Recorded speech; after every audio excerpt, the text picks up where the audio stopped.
Chapter 639, Name List. There was no reason for Klein to decline Catlia's request. He thought for 2 seconds and said, £700. Very fair. Catlia didn't haggle. Sequence 8 Beyonder characteristics typically cost £600 to £700, but there was often a premium if someone was in desperate need for it. After all, such items seldom appeared at Beyonder gatherings. Klein didn't immediately complete the transaction. He raised his suitcase and said without a change in expression, "I'll give it to you tomorrow." He didn't bring the pugilist Beyonder characteristic with him, as most items of value had been thrown above the grey fog. Catlia wasn't surprised by Gehrman Sparrow's response. She nodded. That wouldn't be an issue. She had encountered many similar cases. It usually meant that the pugilist Beyonder characteristic was stored with items which wasn't meant to be known by others. Therefore, it was impossible for Gehrman Sparrow to open his suitcase in front of her to complete the transaction on the spot. A crazy adventurer definitely had his secrets. Catlia paused for a second before adding, "There won't be any surveillance placed in your room. Whatever she could see had already been seen by her. It's fine." Klein curled the corners of his lips and coldly smiled. His previous considerations was to place down items like Azek's copper whistle and Will Osepton's paper crane before holding a ritual or going above the grey fog. It was to resist any spying in the sense of mysticism. Then, he could use the washroom as a way to avoid physical surveillance. Of course, he wasn't too worried that Admiral of Stars would go overboard. He didn't believe that she was afraid of the crazy adventurer, Gehrman Sparrow, but that Catlia had no reason to do so. She definitely had milder and more concealed means of observing. For example, getting the help of a Beyonder from the spectator pathway. Klein took off his hat, bowed, and followed poison expert Frank Lee to return to his own room. Seeing him walk off at an adequate speed, Catlia turned into the captain's cabin, picked up a heavy pair of glasses and wore it. Backlund, at the Harvest Church south of the bridge. In the eyes of an ordinary person, Bishop Yatravsky, whose height was that of a half-giant, put down the Bible in his hand. He prayed once around the hall and smiled. The number of believers is increasing. Is that so? Emlyn White, who was in a brown priest robe, was wiping the candle racks as he said without even looking up. He knew that the number of believers of Mother Earth had indeed increased significantly. It would have been a miracle in the past to have a handful of people be in attendance for praying on weekdays or in the daytime. Now, there was often close to 10. Father Yatravsky looked down at the busy vampire priest and chuckled.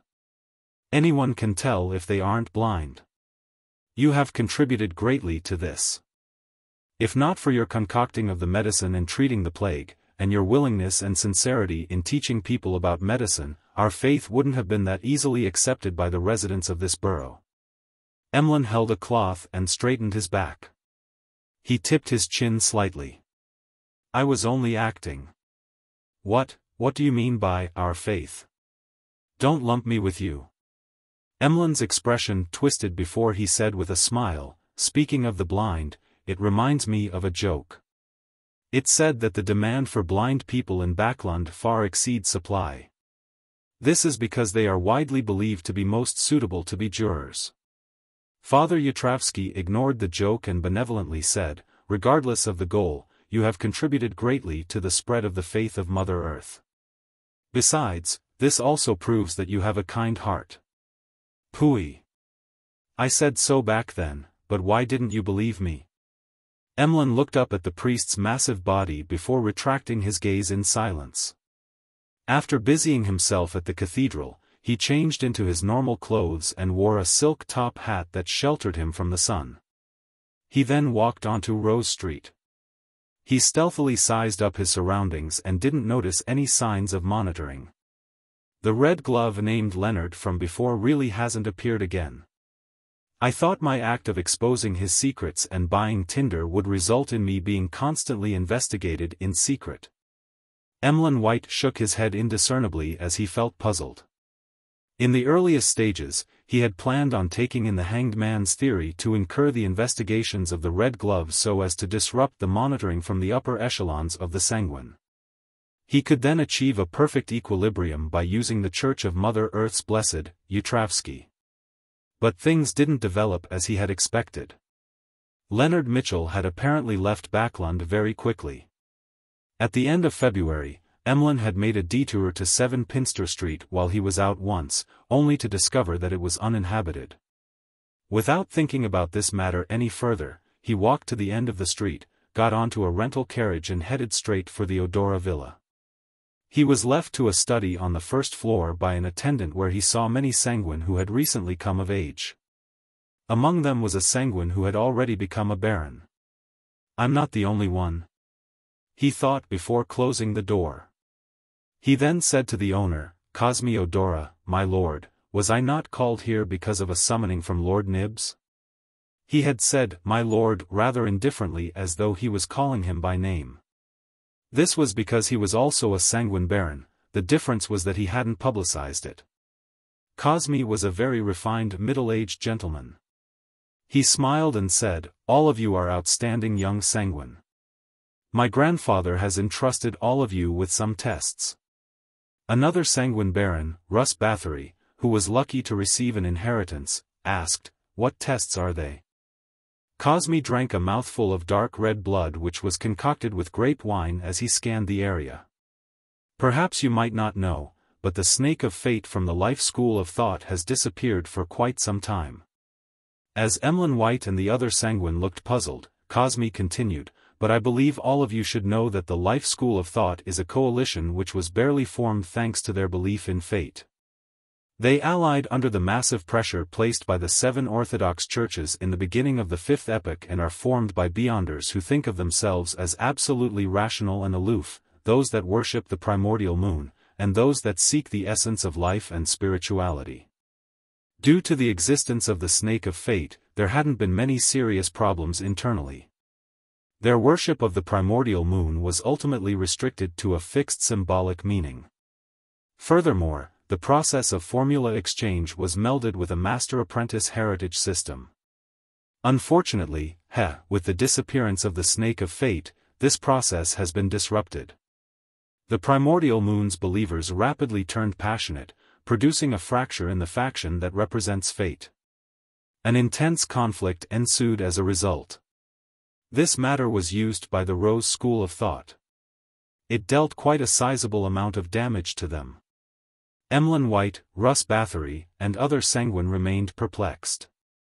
After sharing the background information, Cosme dived into the details. "Worshippers of the primordial moon are our eternal enemies. They have always been hunting us, concocting us into potions to achieve strength. Now, we will not let go of such an opportunity. Here's a list of primordial moon worshippers and their situations. Whoever finds them and kills them will be the victor of this test. My grandfather, as well as various important figures, would reward you generously. If you complete a portion of the list, we will determine this by numbers. Of course, these people were selected, and all of you are capable of dealing with them. The rest will be tracked down by the important figures." Upon hearing the first few sentences, Emlyn White had no intention of participating, despite having hatred for those artificial vampires. He found the matter troublesome, laborious, and tiresome.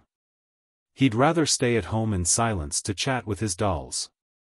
By the time he realized that it was a competition, as well as sensing the gazes of Russ Bathory and the other Sanguine which were cast on him, Emlyn suddenly straightened his back and tipped his chin. "No problem." His red eyes slowly swept across the other creatures in the room. On the future, inside a spacious room with an attached bathroom. Klein stood in front of the window, looking out into the undulating blue ocean. In a good mood, he breathed in the cold winds that came from the north. The flagship of the Admiral of Stars had already separated from the other ships in the fleet as it began to cruise alone. After an unknown period of time, 2 whaling ships appeared ahead. Once they noticed the flag containing the stars and I flying from the future, they immediately responded nervously. They quickly adjusted their positions, aiming their starboards over, their cannons ready to shoot at any moment. At the same time, spears and harpoons, which were shot using explosives, were directed in the same direction. The blonde and large fishermen from the Gargas archipelago held tridents and guns as they braced for an attack either by standing or crouching. Klein also noticed that there were a number of women with figures similar to the Hulk. It was obvious at a glance that they were heavy and good at fighting. The future didn't mind their welcome. It continued cruising past them, heading deeper into the whaling route. After cruising for a while, Klein saw more pirate ships ahead. They were clustered around the sea route's periphery, their motives unknown. The future came close without standing on ceremony.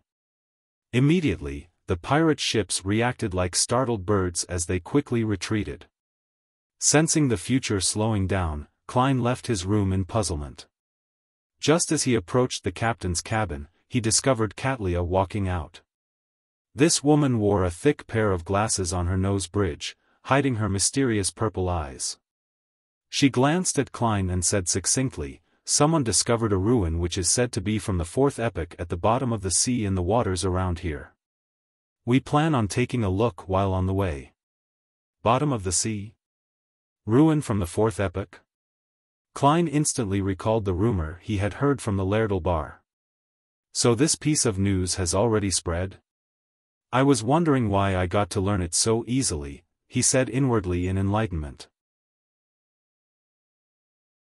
Chapter 640, Female Pirate. Klein had a certain degree of curiosity towards the outcome of the exploration. He didn't ask further as he walked past the captain's cabin and walked down the stairwell. After a few seconds, he felt his throat itch. He couldn't help but raise his fist to his mouth and cough. Klein wasn't surprised by such a development, as it was inevitable. He had carried the biological poison bottle for more than 2 hours last night. Only when it was late at night and his confirmation that Admiral of Stars and crew didn't have any intention of attacking him did he move the mystical item into a black suitcase. Sadly, he ended up falling sick. Of course, the amount of time he brought the biological poison bottle with him wasn't considered long. His body wasn't in a weakened state, so his resulting illness wasn't anything serious. He just felt his tonsils swell in pain. Katlia, who was walking slowly behind, saw this scene, but she didn't find it a problem. Instead, she found it normal. It was common knowledge for knowledgeable beyonders that mystical items were bound to have negative side effects. Furthermore, they would learn from the 7 Orthodox churches and categorize those with serious side effects which made them impossible to possess or use for prolonged time as sealed artifacts. The reason why Katlia had sold or exchanged many of her low and mid-level mystical items was firstly because she wanted to better strengthen her survivability. Secondly, the various negative effects from multiple items were troubling. Often, one could avoid one but not the other. Some negative effects might even stack and synergize into something worse. Therefore, to most beyonders, the disadvantages surpassed the advantages. She discovered that Gehrman Sparrow had used mystical items, beyonder weapons, and spirituality charms to arm himself to the teeth. While being amazed, she was already guessing at the type of negative effects he was facing. From what she saw today, it was a temporary simple illness. With steady steps, Klein arrived on the deck and saw Frank Lee. He was still dressed in a white shirt and dungarees.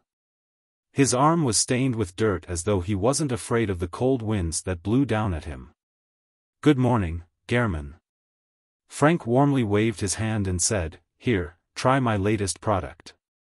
This is definitely the most welcomed item at sea." As he said, he raised his other hand. In it was a wide and fat fish of an unknown breed. "No, I don't want to know what monster you have cooked up this time." Klein paused in his footsteps as he looked at him with a cold expression. Frank Lee didn't discover any problems with his attitude.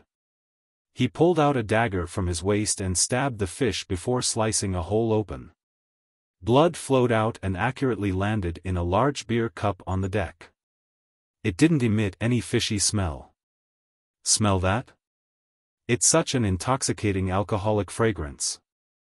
Frank Lee half closed his eyes as he fervently said, "This is a fish who has red wine replacing its blood.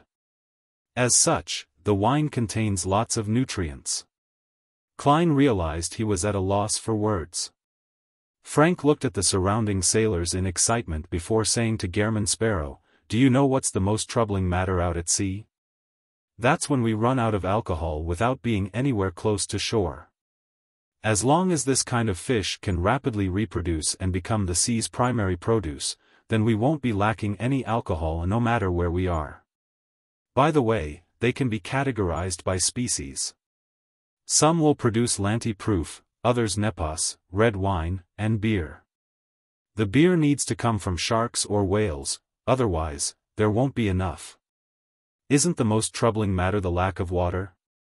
Of course, all of you can use beer to replace water most of the time because it doesn't easily spoil. Those poor fishes." Klein was pondering over a response to Frank when Katlia came on deck. She walked past him and questioned her first mate. "Is Nina done with her preparations?" "Yes, she has already finished a bottle of Nepos." Frank pointed at a shadow formed by the sails. "The so-called preparations are to drink a bottle of Nepos, a specialty of Fasak. The Nepos which can light a fire." Klein suddenly felt that Nina, the lady mentioned by the first mate, was likely someone with Fasak blood. "Captain, I want a bottle of Sonia blood wine more." In the dark, a female figure slowly stood up and walked over. She was more than 1.8 meters tall. Her blonde hair was casually tied up into a high pigtail. Her facial features weren't anything outstanding, but she had the striking traits of someone from Fasak. Her skin was fair and her eyes were dull.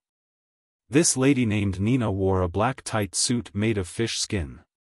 The top and bottom seemed to be a one-piece, fully accentuating her stunning figure. Such a style was rather sexy to begin with. Nina's breasts were also far above what was normal. It was obvious what the surrounding pirates were looking at. Klein felt a little embarrassed and wished to move his gaze away. However, on second thought, German Sparrow was definitely not such an untried person. All he could do was empty his gaze and look straight at Nina's face. "German, this is our bosun, Nina. She's also the navigator's assistant. Her sequence's name is Seafarer." Frank Lee still didn't hold back in his introductions. Apart from his research of crossbreeding, this poison expert is rather simple. "I now recall that this lady named Nina has a bounty of 3,600 pounds. Her nickname is Seabed Murderer.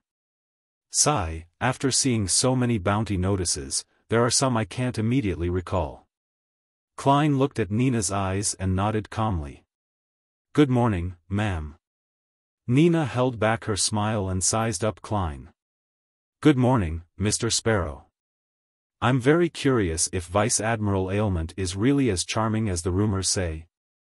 As a female pirate who had mixed with low and mid-class people for extended periods of time, she was always very frank and direct towards both men and women. She didn't show any coyness. She had originally planned on asking German Sparrow if she was lacking in charm, or ask if he was the cold type, which resulted in her being completely ignored or him showing any reaction. But considering how the man standing before her was a powerful guy, an adventurer who nearly successfully hunted Vice Admiral Ailment, or a lunatic who could draw his gun and shoot at any moment, she rationally held back her jesting words. She switched to asking about Vice Admiral Ailment. "How am I to answer you?" Klein gloomily said, "Her bounty is extremely charming." Nina was taken aback, somewhat at a loss for a response to continue the conversation. Hence, she turned to look at Admiral of Stars. "Captain, do we begin now?" Katlia, who felt her bounty flash through her mind for some baffling reason, nodded. "Begin." Just as she said that, Nina took large strides to the side of the ship. With her right hand supporting herself, she leaped into the sea, swimming downwards like a gigantic black fish. At the same time, there were a few splashes. A few sailors had jumped down as well to provide her aid. This. She begins at the mention of it. She didn't need any additional time to prepare. This lady has the temperament of the Church of Storms. As expected of a beyonder from the sailor pathway. Klein looked out the ship as he couldn't help but cough. "You're sick?" Frank Lee asked directly. Klein nodded slightly and said, "A little." Frank thought for a moment. He didn't say a word as he rushed back into the cabin, his destination unknown. By the side, Katlia nudged her heavy glasses and smiled. Frank is a poison expert, but he's also an outstanding doctor.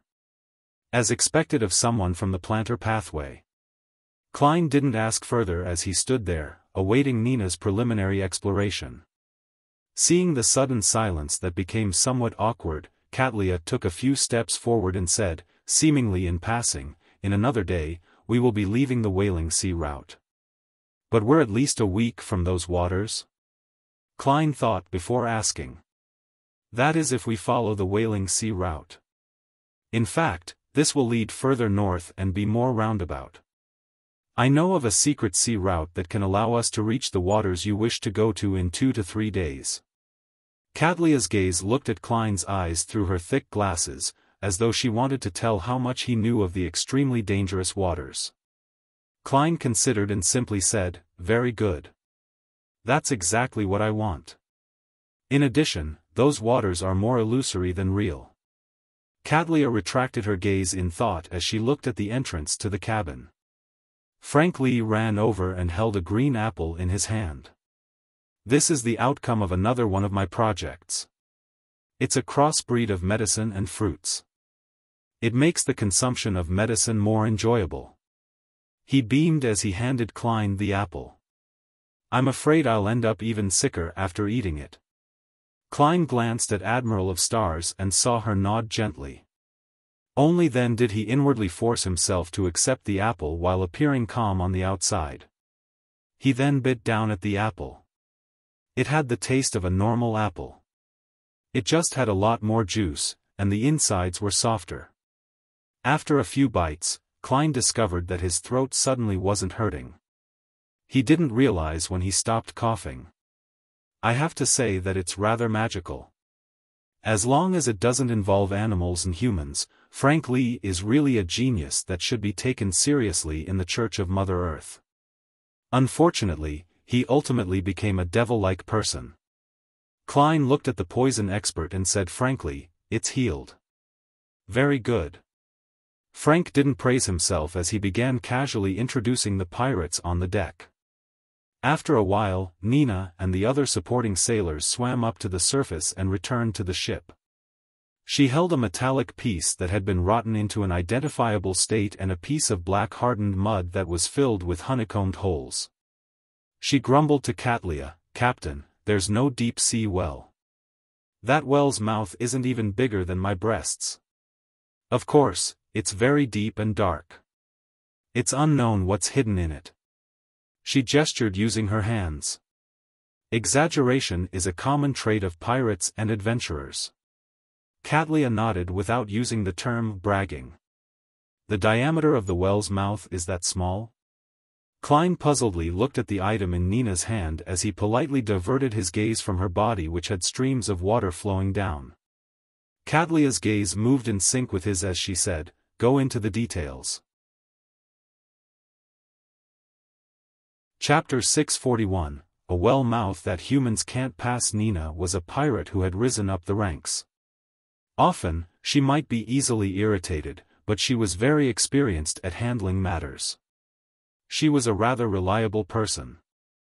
After some thought, she gave a description in a serious manner. "The well's mouth is at a rather deep depth along the seabed. I need enough time to adjust myself before I can acclimatize to the temperature and pressure of the area. That's why I took so much time to get there. It isn't easily discovered, but the remnant iron buildings are indeed rather obvious.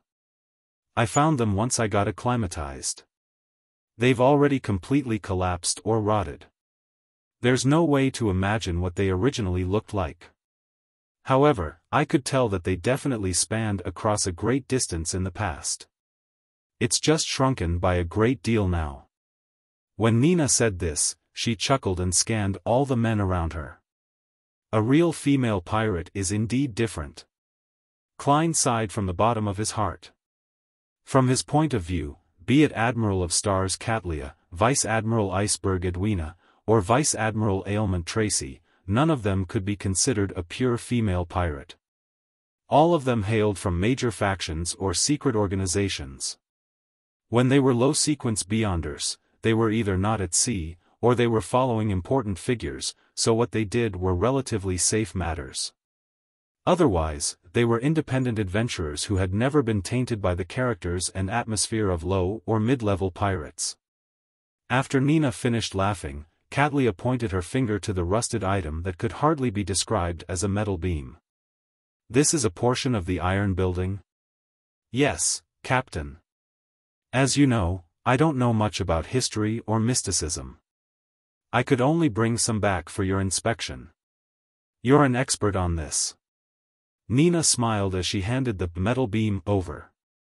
Then, she pointed at the black piece of hardened mud which was filled with holes on its surface.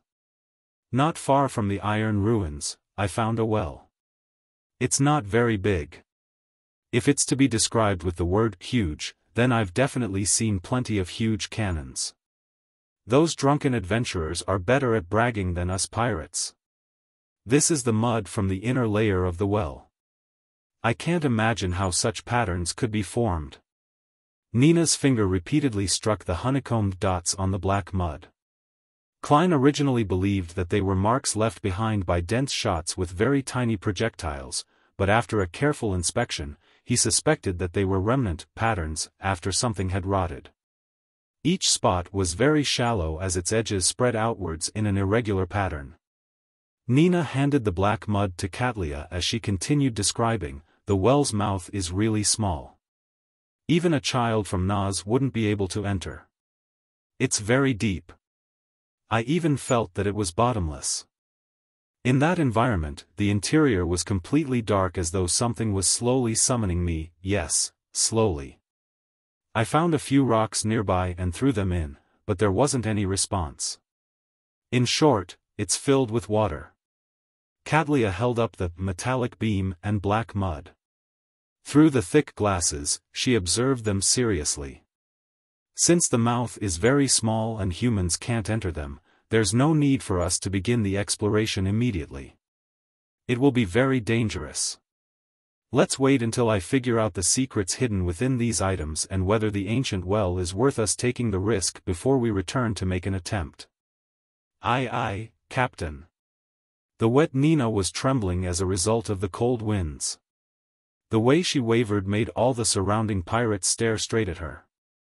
Catlia nudged her glasses and said to Nina, "You can drink a bottle of Sonia blood wine. There's no limit for the rest. Long live the captain." Nina cried out in joy. An underwater well that humans can't enter. Klein, who had no desire to explore it, summarized Nina's description. Suddenly, he had a strange idea. Humans are unable to enter the well, but that doesn't mean that non-humans can't do it. Many deep-sea fishes aren't necessarily that huge. There's a significant chance that they can pass through the well. As the sea god, he had the means to make marine creatures do his bidding while wielding the scepter. There's no rush. Let's see if Ma'am Hermit is able to figure out anything from these two objects. I'll consider whether I'll explore it on the return trip, otherwise, I might attract some exaggerated danger. There's still not enough information regarding this. There's no way to do any divination. As his thoughts wandered, Klein's expression remained deadpan. At that moment, Catlia shot him a glance out of curiosity. Then, she retracted her gaze without leaving any traces. Why did she suddenly look at me? She was seeing what I was doing. It's impossible for her to know that I possess the sea god scepter and can make marine creatures do my bidding. That's not right. She knows, but she only knows that Mr. Fool wields Calvetua's godhood scepter, not the world. Unless she has figured out that the world is the fool. But that's even more impossible. Even Mr. Hanged Man is still stuck at the concept that the world is a blessed. She hasn't even realized this point. Viewing this from a different point of view, I'll consider it from Admiral of Stars's angle. She's someone being pursued by knowledge, and she's a follower of Queen Mystic. She's loyal to the Moses ascetic order, and she has roamed the sea for years. She has plenty of knowledge and experience, so it wouldn't be odd that she knows that the sea god domain possesses the beyonder power to control marine creatures. Therefore, after realizing that humans are unable to pass through the ancient well, she naturally made the connection with the scepter in Mr. Fool's hand. Does she plan on requesting for help in the future? She looked at me to figure out if the world has also grasped the corresponding information or have similar ideas. Many ideas went through Klein's mind. With the powers of Clown, he forcefully maintained his indifferent expression. He didn't react abnormally in any way. As Nina was about to draw the Sonia blood wine, Klein pressed down his hat and returned to the cabin. Just as he was about to approach the door, a figure surfaced in his mind suddenly. In a room in the cabin's upper level, the windows were tightly shut and the curtains were drawn. There were a pair of blurry eyes hidden behind them, silently watching the crowd on the deck, as well as Gehrman Sparrow. Who is it? Klein didn't stop. His body didn't show any hesitation as he entered the cabin normally as though nothing had happened. At 3 in the afternoon, the bright but not scorching sunlight shone into the garden adjacent to Stone University. Michel Duth was already a senior associate professor by 40. He was wearing a long tailcoat and a beautiful bow tie as he waited by the door. Yesterday evening, he received a letter. The sender was from the attendant of the richest aristocratic family in Eastchester County, the Hall family. The person who wrote the letter was the daughter of a member of Parliament from the House of Lords who wielded immense influence. She was Miss Audrey Hall, who was deemed to be the most stunning gem in Backlund. This noble lady had mentioned in the letter that she had learned from a gathering that Mr. Michel Duth was an outstanding collector and an aficionado of this domain. She had a great desire in paying a visit. Michel Duth didn't have any reason to refuse. Soon, a classic carriage with a family emblem arrived at the door. 2 servants, who had been instructed to open the outer gates made of iron railings, led the carriage around the garden and arrived in front of the house. A housekeeper was the first to alight, followed by guards and maidservants. Following that, a hand wearing a long white gauzed glove was extended outside. With the help of the maidservants, Audrey elegantly stepped onto the carpet which Michel had paved. Michel was first taken aback before his eyes lit up. He felt as though the flowers in the garden had instantly faded. He took 2 steps forward and took off his hat to bow. "Welcome, my honorable lady. Your visit is an honor for me and my family." Audrey took off the veiled hat and passed it to her maidservant before exchanging a few pleasantries. Then, she followed Michel Duth into the living room and entered the collector's room on the first floor. Here, Michel finally found his confidence as the master of the house. He began pointing at his collection and providing an introduction from the left. This is a helmet that appeared in the White Rose War. After lots of research, it can be determined that the owner is a member of the Sauron family. Back then, they were still considered royalty. The golden helmet had an intricate design. There were avian and flying wings that adorned it, and the visor was formed from pieces of golden scales. "My ancestor obtained his first aristocratic title in that war," Audrey replied with piqued interest. She had already adjusted her mental state ahead of time. She was to appear as though she was really here to tour the collections. The failure of the 20-year war had caused the kingdom to suffer years of humiliation, but it also carved out several heroes. Michel resorted to flattery. The White Rose War happened after the 20-year war and before the Battle of the Violated Oath. There, Lone defeated Intis and became strong again. Michel continued introducing his collection as Audrey solemnly listened, raising questions from time to time as she conversed with him. Finally, Michelle's finger pointed towards a notebook with a black cover. This belonged to a knight stationed on Sonia Island in the 20-Year War. This knight's name has already vanished in the long rivers of history. This notebook is the only proof of his existence. He once stood fast until the very last moment on Sonia Island. This notebook is not only a first-hand account for the research of that portion of history, but it also hides certain problems. The knight's grammar has many uncommon habits. This might be a clue to aid us in determining his exact identity. Audrey instinctively believed that the notebook was her target. Hence, she only leaned in a little. Indeed, the black cover had unobvious patterns. Together, they outlined an abstract image of a dragon. From Michelle's tone and minute expressions, his interest is focused on the content and not the item itself. He doesn't particularly treasure it. I have a high chance of purchasing it. Audrey calmly made a judgment as she turned her head. She then smiled at Michel Duth and said, "What are the uncommon habits exactly?" Enjoys using short sentences, very simple and short ones, Michelle described in a flaunting tone. Audrey was always a good listener. She looked at him with a smile as she listened with focused attention. This made Michelle speak more. As she listened, she suddenly felt that the knight's grammatical habits were somewhat familiar. That is. Audrey's eyes darted around slightly as she quickly remembered the source of the familiarity. This was a grammatical habit of Dragonese which she had diligently mastered. Chapter 642, Killing 3 Birds with 1 Stone. A knight who knows Dragonese and even used it in the critical stage of his growth. It's no wonder that the psychology alchemists wished to obtain the notebook he left behind. Audrey was enlightened as she stopped her wandering thoughts.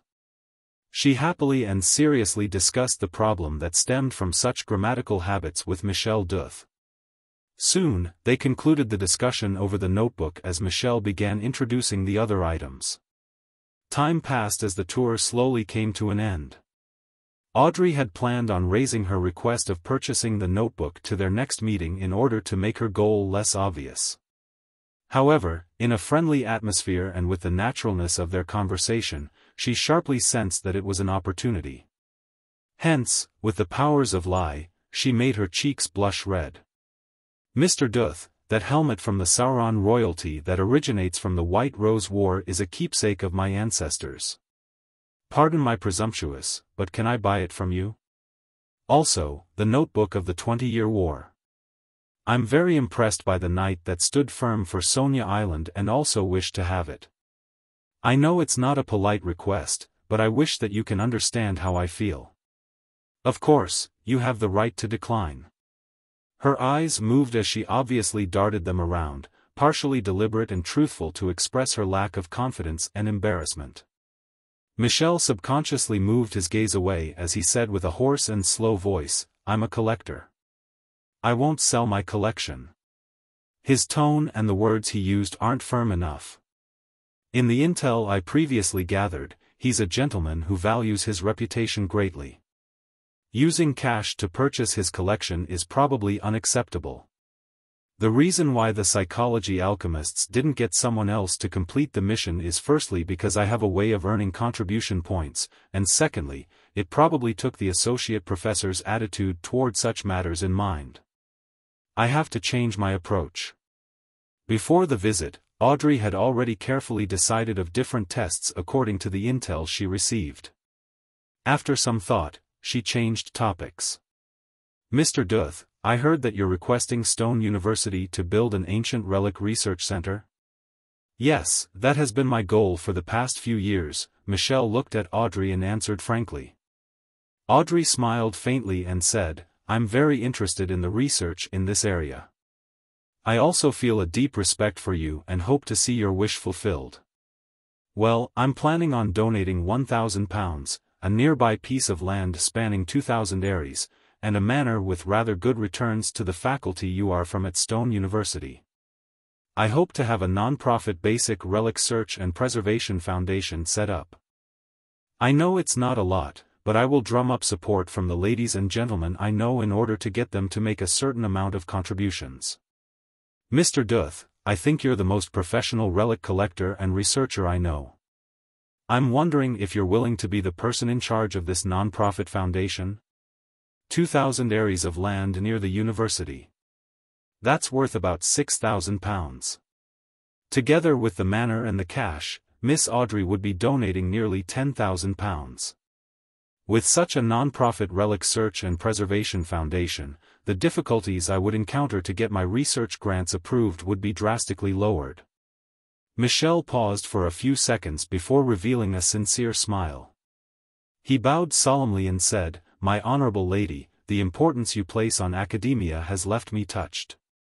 Its glow is enough to match your beauty and upbringing. I believe I have no reason to reject your invitation. I've already recorded the contents of the notebook. I will send it and the helmet to your residence tonight. Treat it as a gift from a sincere friend. Success." Audrey was delighted as she wished to praise herself. However, she appeared reserved and indifferent. She didn't do anything that was improper. "It's my honor," she said earnestly. Although the two items were definitely not worth £10,000, it wouldn't result in any loss on her part. In her plans, this suggestion contained 3 important goals which yielded 3 returns. The first goal was naturally to obtain the item and complete the mission. She would then successfully obtain the hypnotist potion formula from the psychology alchemists. The second goal was to enhance her prestige, standing, and image via donating to academic research and the preservation of ancient relics. This was something most nobles and tycoons needed to do. Even if the donation wasn't today, Audrey would have to donate £3,000 or more to the various charitable organizations. Therefore, she believed that her father, Earl Hall, wouldn't stop her from doing this with a few of her properties. The third goal was that by having a foundation that focused on the search and preservation of ancient relics, it made it easier for her to come into contact with historical records or mysterious items of value. Audrey didn't need to personally do anything. All she needed to do was sit at home to receive items that might be beneficial to her. It was equivalent to using £10,000 to produce even more money to establish her own faction. Of course, if Michel Duth hadn't accepted this exchange, then she had other plans. The kingdom's Higher Education Commission had someone from the Hall family, as well as noble friends she knew. As long as the associate professor had anything he needed, she was certain that she had the means to satisfy him. However, Audrey didn't like such methods. She had a nagging feeling that it was shady and would harm the public interest.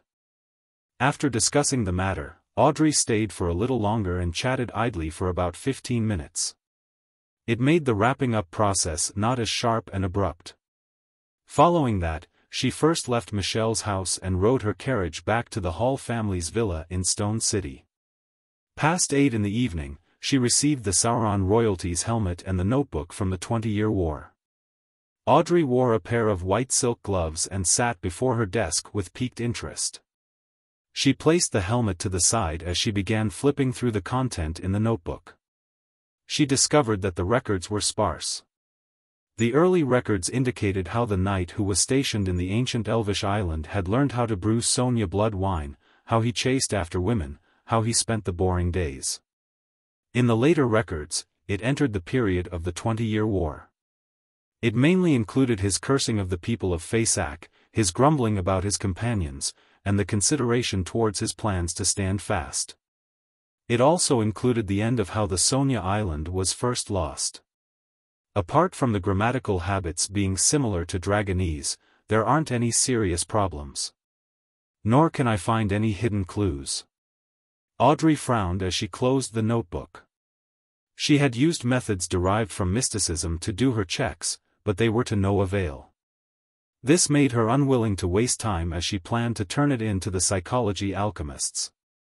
As her thoughts raced, she suddenly had a new idea. Mr. World and Mr. Hanged Man will often consider problems from different angles to provide suggestions. Should I learn from them? Well, Viewing it from a different point of view, if the content of the notebook isn't problematic, would the physical item actually be what the psychology alchemists are after? What's so special about it? I didn't discover anything. It belongs to a knight who's accustomed to using dragonese. That knight must have experienced something. Divination. Yes, divination. Perhaps I can find the knight's final location using divination with the help of the notebook. And this might be related to a dragon. Since it's a dragon, there's a high chance that it's a mind dragon, a representative of the spectator pathway. Clues involving it would indeed be something the psychology alchemists will pay close attention to. Audrey, that's some nice thinking. Audrey's eyes turned crystal clear as it seemed to hide a clear resplendence. She couldn't help but turn her head and looked at the golden retriever sitting by the side. Susie glanced at her owner and barked. Audrey, do you want me to praise you? No, there's no need. Audrey turned her head back, feeling a little embarrassed. Then, she discovered an important question. She wasn't able to divine things herself, or it could be said that the revelation that she received from divination would be highly inaccurate. There's no way to confirm it. No, I can seek Mr. Fool's help. A secret deed ritual? It can only be performed on my body and not towards an external object. Artificial sleepwalking? It's similar to secret deed rituals, so it wouldn't do as well. Sacrifice it to Mr. Fool and get him to do the divination before bestowing it back to me?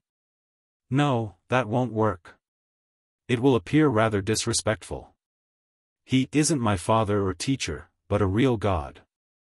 Using such a method is way too casual and somewhat sacrilegious. Audrey's thoughts slowly went from Mr. Fool to divination. Although she was rather incapable of divination, she had a certain level of understanding in the corresponding knowledge. She soon locked onto a particular method of divination. It was to seek the help of a third-party strength, an unknown or mysterious existence, via a certain ritual. The most classic example of such a method was magic mirror divination. Yes. It's indeed very dangerous, but the danger stems from the possibility that the target is filled with malice or one that can cause a person to break down immediately. But I don't have such worries. I can seek Mr. Fool's help. Audrey blinked and held down her agitation as she said to the golden retriever, Susie, guard the door outside. I will use a mysticism method to study this notebook. Didn't you use them before? Susie asked, puzzled. She's getting harder to fool. Audrey's eyes darted around as she said confidently, I plan on using magic mirror divination. Don't worry. I'll make the plea to a safe existence. All right. Susie determined that Audrey was speaking the truth. She took a few steps before turning around to exhort her. Audrey, you need to be careful about being possessed by a mysterious existence. I know, Audrey replied without feeling worried at all. From her point of view, if Mr. Fool really wanted to do something to her, he had countless opportunities in the past. There was no reason for him to wait until this day. After Susie opened and closed the door by herself and went out, Audrey sat in front of her desk and recited the honorific name of the Fool to request the use of magic mirror divination. After a while, Klein, who was on the future, went to the bathroom and headed above the gray fog. There, he heard Miss Justice's prayer. That can be done. That's right. As a mysterious and unknown existence, I can be the third force in a magic mirror divination. Klein allowed it while feeling amused. Audrey immediately picked up the notebook, sat in front of the dresser, and lit a candle while facing the mirror. Chapter 643, Klein's version of magic mirror divination. With the curtains drawn tightly and all the lights extinguished in the room, Audrey followed the requirements of magic mirror divination and completed the corresponding preparations. Of course, she didn't specially choose a specific time, as there wasn't any need to be that troublesome when getting Mr. Fool's help. Looking at the candles and reflected light in front of her, as well as her reflection, Audrey picked up a bottle of extract in excitement and some unease. She then dripped a few droplets onto the dim flame. As the mild and refreshing fragrances filled her nose, for some baffling reason, Audrey recalled the times when she was still a mysticism enthusiast. In the beginning, she would also commit all kinds of mistakes. She would realize that she had forgotten to prepare the essential oils and extracts that would please the deity at a critical moment during the ritual. All she could do was make do with perfume, and her attempts no doubt failed. In fact, according to the information which Mr. Fool shared, he would similarly respond even if I had used my perfume. Audrey exhaled slightly and, using cogitation, calmed herself down. She knew that her uncontrolled thoughts weren't ordinary behavior coming from her. The tiny bit of anticipation and nervousness had been magnified by lie. After making sure she was in an optimal state of mind, Audrey clasped her hands and pressed them to her mouth and nose as if in prayer. She sincerely chanted softly, "The fool that doesn't belong to this era. The mysterious ruler above the gray fog. The king of yellow and black who wields good luck." The secret incantation gently echoed 7 times as Audrey felt the surrounding darkness had the inclusion of something which was somewhat indescribable. It was like an undercurrent hidden beneath the water surface. Looking up, Audrey reached out her right hand and passed it through the still candle flame and stroked the mirror's surface from top to bottom. At this point, the magic mirror divination was basically done. If the mysterious and unknown existence's interest was piqued, it would respond through the mirror. Above the gray fog, in the ancient and magnificent palace, Klein looked at the crimson star representing Miss Justice expand and contract as it rippled with an illusory glow. Finally, it was tainted with a nearly black feeling of serenity. It condensed into a circular halo the size of a mirror that appeared to lead to the outer world. It's different from past rituals. Interesting. Klein leaned back into his chair and extended his spirituality to make contact with the black circular hole. Silently, his vision changed. The long bronze table and the crimson star overlapped with the spacious room which was illuminated with candlelight, becoming distinct once again.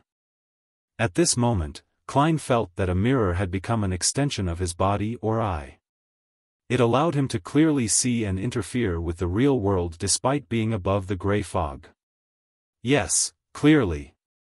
All the objects in Klein's vision no longer looked blurry as they appeared distinctly in his eyes. His gaze suddenly froze for 2 seconds. In front of him was a golden-laced, white-dressed lady. Her long blonde hair was casually tied up as they smoothly and luxuriantly flowed down. Her emerald eyes reflected a somewhat palish flame, looking as deep as the ocean and also as pure as a gemstone. Her facial features and the shape of her face were matched with a stunning beauty. Her bearing and elegance were clear and pure. Klein shifted his gaze away as he felt guilty for some baffling reason. I nearly imagined her to be a demoness of quite a high sequence.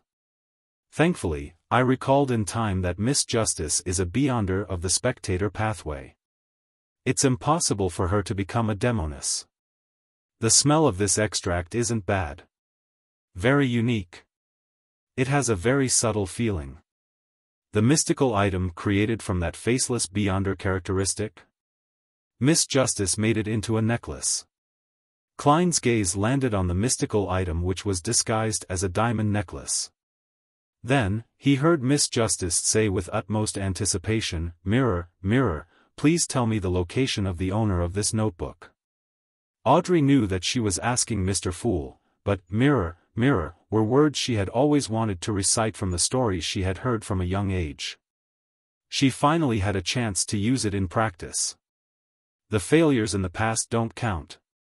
Yes. Audrey nodded inwardly. Klein instantly looked at the black notebook placed between Miss Justice and the candle. He discovered that his spirituality could easily spread out with the help of the mirror. He could hold the divination medium as though he was using his hand. Above the gray fog, he quickly wrote the corresponding divination statement. The location of the original owner of the notebook. With one hand holding the notebook and another hand holding the piece of paper, Klein recited as he leaned back in his chair. With the help of cogitation, he quickly fell into a deep sleep. Audrey looked at the mirror intently with her emerald eyes, awaiting Mr. Fool's reply. After a few seconds, she saw ripples being produced on the mirror's surface. It's a success. Magic mirror divination really works. Audrey's eyes widened as they reflected the scenes flashing inside the mirror. It was a view of a village from above. The scene zoomed in as the dragon drawings on the various buildings gradually turned clear. A cathedral quickly occupied the mirror in its entirety before being replaced by the cemetery attached by it. Finally, the scene was fixed on a tombstone in a corner. On it were words that had turned blurry as a result of the elements. The only thing that could still be discerned was the name, Lindalira. At this moment, the mirror suddenly darkened before restoring to normal. It reflected Audrey and the candle in front of her once again. Isn't this the village which had the customs of dragon worship? The knight who wrote the notebook is named Lindalira, and is from that village. He returned to his hometown after the loss of the 20-year war and stayed there until his death? Or was he sent back to his hometown as a corpse? That village is in Eastchester County. Stone City is also part of Eastchester County, so it's very understandable that the notebook which Associate Professor Michel obtained stems from there. There's indeed a mind dragon living in the sea of collective subconscious over there. Feeling enlightened, Audrey thanked Mr. Fool and ended the magic mirror divination. Under the candlelight's illumination, she stared at the notebook for a moment before deciding to hand it over. She wanted to know what the psychology alchemists would divine or figure out. At the very least, the present me lacks the strength to come into contact with that mind dragon. That's all I can do. Besides, even if the psychology alchemists really discover anything and benefits from it, once I slowly rise up the ranks in the organization, some of that will belong to me. Audrey's mood very quickly turned positive once again. Above the grey fog, Klein rapped the corner of the long bronze table. With Miss Justice's description, he made his judgment. The notebook and the village had something to do with a dragon, and dragons often implied treasure. What a pity. Miss Justice's strength is lacking, otherwise, I would have encouraged her to explore it and pray to the sea god, if something happens, while I provide support to her via various means. Yes, it's too dangerous for her. It can only be set aside for now. If the psychology alchemists didn't discover anything, perhaps we can attempt it in the future. Klein suppressed his regret as he recalled the experience of the magic mirror divination. This kind of divination is extremely advantageous for the third party. There's almost no price to be paid to connect to the real world. If I so wished, I could have torn out of the mirror in my spirit body form. But to the user, it's indeed dangerous. They will appear under the sights of an unknown existence without any protection. From there, they can be possessed, controlled, cursed, and corrupted. Klein sighed from the bottom of his heart. He wasn't worried that Miss Justice would abuse magic mirror divination, as she had the best and safest target to pray to. There was no need for her to seek anyone else. And that would be me. Klein retracted his finger and sat at the end of the long bronze table and waited in silence for 20 to 30 seconds. Soon, he returned to the real world. He didn't stay too long since he was on the future. There was someone watching him from the dark. After leaving the bathroom and putting away Azek's copper whistle and Will Osepton's paper crane, Klein glanced at the crimson moon which had been shrouded by clouds as he pondered silently for a moment. He put on his half-top hat, pulled open the door, and went into the corridor. After taking a few steps forward, Klein deliberately slowed his footsteps and glanced at the first room on the left through the corner of his eye. Based on his judgment, the mysterious pair of eyes that were silently observing him and the deck during the day was in that room. Klein walked slower and slower as he nearly stopped in front of the door. He didn't hide the extension of his left palm as he reached for the handle when scenes naturally surfaced in his mind. Not far behind the door was a clothes rack with nothing hanging on it. Faint starlight scattered across the clean floorboards. There was a sense of solitude and serenity that lacked the aura of humans.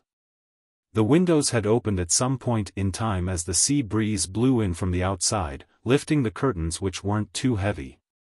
"There's no one there?" Klein had planned on probing the area, but he immediately retracted his left palm and walked towards the stairs as though nothing had happened. When he arrived on the deck and was taking in the cold night breeze, Klein strolled on the starboard with a cold and casual expression as though his main goal was to come out for a stroll. Suddenly, he saw a man sitting ahead of him. The man was wearing dungarees and a white shirt. Frank Lee? Klein didn't stop as he approached. The man sensed something as he turned his body halfway around to look at the person approaching. He was none other than poison expert Frank Lee, but he no longer wore a smile. Streaming down the corner of his mouth was blood-red liquid. Klein pricked up his brows without saying a word. Frank Lee suddenly raised his hands and grabbed a silver-scaled fish that wasn't struggling. He said in depression, "It failed. Their lifespan is shorter than I imagined. It's impossible to breed them, even if they are planted in the ground." As he spoke, he raised the silver-scaled fish in his right hand and bit down on it. "That's good. Otherwise, I'm really afraid of the kind of abominations you would create." "So, you are drowning your sorrows with alcohol, no, fish?" Klein silently heaved a sigh of relief. Chapter 644, Laughter. Klein couldn't go against his own wishes to console Frank Lee, nor could he bring himself to tell Frank Lee that not being able to breed red wine fish was a good thing. All he could do was pretend that this was a trivial problem and not provide a response. He walked 2 steps diagonally and circled around the starboard before looking far into the undulating sea. By then, the clouds high in the sky had thinned. The crimson moon's moonlight brightened up the rather dark night. In such an environment, Klein could see the nearby scenery. There were dark clouds that hung low, and he discovered a hurricane swishing back and forth, encompassing an unknown swath of sea. Under the illumination of the silver lightning, fine rain danced amidst the wind, forming a scene that resembled the dawn of the apocalypse. Such a terrifying disaster was only a few nautical miles or even shorter from the future, but the future didn't seem affected. Only the wind had become a little stronger. This is the meaning of a safe sea route, to advance by the side of a storm. Without a good navigator, just traveling normally might push the ship into a disaster. Klein turned his head to look where the ship was heading. He saw a little illumination and fog being emanated. The visibility was extremely low, and using just the naked eye was very difficult to discern if they were in a dangerous or safe zone. Such situations weren't obvious west of Orovie Island. But here, it was common once they took the secret sea route. Klein was just about to retract his gaze when he saw a black, massive object seemingly hiding in the periphery of the storm. A sea monster? He suddenly recalled some of the rumors he had heard at the different bars he had been to. After steering away from the safe sea route, it's very easy to encounter all kinds of monsters. Some of them are behemoths and possess intense offensive power. Once they surfaced from the sea, they could finish it in one mouthful. The future didn't stop advancing. Before long, it closed the gap between it and the gloomy but massive object. Klein finally managed to discern the entity's appearance and discovered that it wasn't a sea monster, but a gigantic sailboat which was even larger than the future. The sailboat was nearly 200 meters long. With its bow and stern raised high, it appeared like a crescent. Its surface was black. The cannons were arranged in 3 rows in an untidy manner on the side of the ship. There was order from top to bottom. Apart from the mast, the portions that extended out of the deck was similarly tall and massive. It was at least equivalent to a 5-story building. This ship's most odd feature was that it only had one sail and on it was the drawing of a black tomb.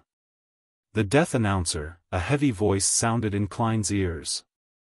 At some point in time, Frank Lee had thrown the silver-scaled fish whose blood had been replaced with red wine away and approached his side. The first mate, who had a bounty of 7,000 pounds, held his head heavy as his muscles remained tense. It was as though an attack would be launched any time from the minute changes of the gigantic sailboat. Death announcer? Klein was first taken aback before he recalled what the name represented. It was one of the most legendary and infamous ships on the five seas. It was the flagship of the King of Immortality Agilito. We actually encountered one of the four kings. Klein clicked his tongue silently as he uncontrollably entered a highly vigilant state. However, he maintained a superficial level of indifference and calm as he continued looking at the death announcer. Recalling how the second mate of the death announcer, Slaughterer Curtius, who had a bounty of 9,500 pounds, had recently appeared in Nas and warned him, Curtius came to an understanding. He was no longer puzzled as to why he would bump into the death announcer not far from the Gargas archipelago. After putting aside this question, he made connections with even more rumors. And among these rumors, there were a number which could be confirmed to be an actual description. King of Immortality Agilito is a middle-aged man who's so pale that he's on the brink of rotting at any moment. The bounty placed on him by a single country reached as high as 100,000 pounds. His former enemies are all dead, regardless if they were pirates, adventurers, or members of a naval fleet. Only the other three members of the four kings remained alive. He has never entered into direct combat with an official demigod. He is extremely restrained in such matters. No one really knows his exact sequence. No one knows what his beyonder powers are. He's cruel by nature and enjoys killing. He can launch an attack on any person or any ship at random. He liked to find excuses to rip apart promises. Other than his nickname as the King of Immortality, he was often nicknamed the Untrustworthy. Thankfully, I'm on the future. The King of Immortality will likely give Admiral of Stars a free pass. After all, she's one of the 7 pirate admirals. No, the 4 kings and the pirate admirals can cooperate or be at odds normally, apart from the pirate convention organized by the King of the Five Seas. With the King of Immortality's character, he might not leave any chance of survival. Just as this thought flashed in Klein's mind, he heard a deep, rumbling horn. Whoosh! The sailors who were resting in the cabin jolted awake immediately. Without wearing their clothes, they ran to the different cannons on deck to make preparations to do battle. The future instantly went from a peaceful state to a combative one. Klein turned his head and looked up. He saw that the captain's windows were already open. Cadlia wore the usual black dress as she stood there and observed the death announcer. She wasn't wearing the thick glasses, and her pitch-black eyes were tainted with some purple, making them mysterious and deep. Indeed, she's also worried about a sudden attack from the King of Immortality. Klein retracted his gaze and looked at the death announcer, which had its tail raised up. At this moment, the two ships had just passed each other by. The pirates could see their counterparts on the other ship. Similarly, those pirates were also looking over. They maintained a silence resembling that of a statue, as though they had zero emotional fluctuations, brandishing their knives and blowing at the guns. They were being extremely provocative. At that moment, just a matchstick was enough to trigger the tense nerves and begin a war. Finally, the death announcer didn't take any actions. It continued silently anchored on the spot, watching the future pass it by before it distanced itself. Phew! At Klein's side, Frank Lee didn't conceal his exhalation. He produced a smile and said to Klein, "Heh, there has always been many rumors about the King of Immortality's strength. Others say that he's really a demigod, while others say that he's only a sequence 5. He is able to reach the level of a sequence 4 thanks to the death announcer. But regardless, he has lived long enough." Tell me, do you think crossbreeding him and my fishes would enhance their survivability? Frank suddenly had an idea. First, you need to capture the King of Immortality, otherwise, make him interested in your fish. Klein lampooned before calmly saying, you can discuss it with him. Frank Lee was taken aback as he sighed, depressed. He won't agree to it. He will plant me into the soil. Just as he said that, the death announcer which had opened a gap with the future suddenly turned its sails. A shrill laughter which was filled with malice sounded from several hundred meters away as it blanketed the future. Ha ha ha. Ha ha ha. The laughter resounded constantly. It switched from being hoarse, to chaotic, sounding like ravings or singing at times. The sailors on deck fell to the ground one after another as they tried hard to cover their ears, but all they could do was struggle in pain.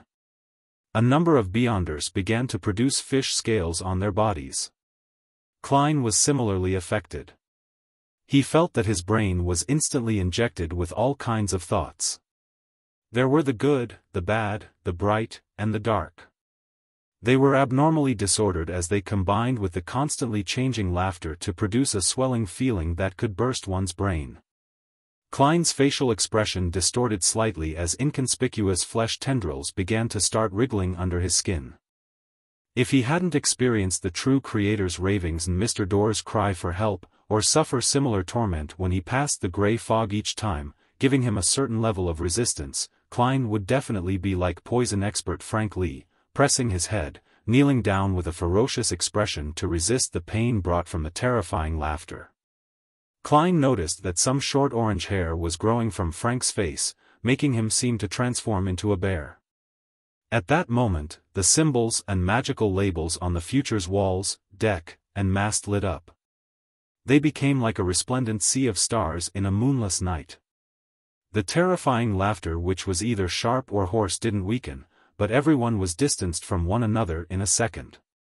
The sounds that came from a further distance away sounded empty and illusory.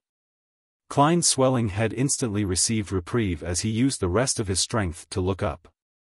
Behind the opened windows in the captain's cabin, the Admiral of Stars's face had additional traces of gloominess, and they looked like they would crack apart at any moment, producing horrible items.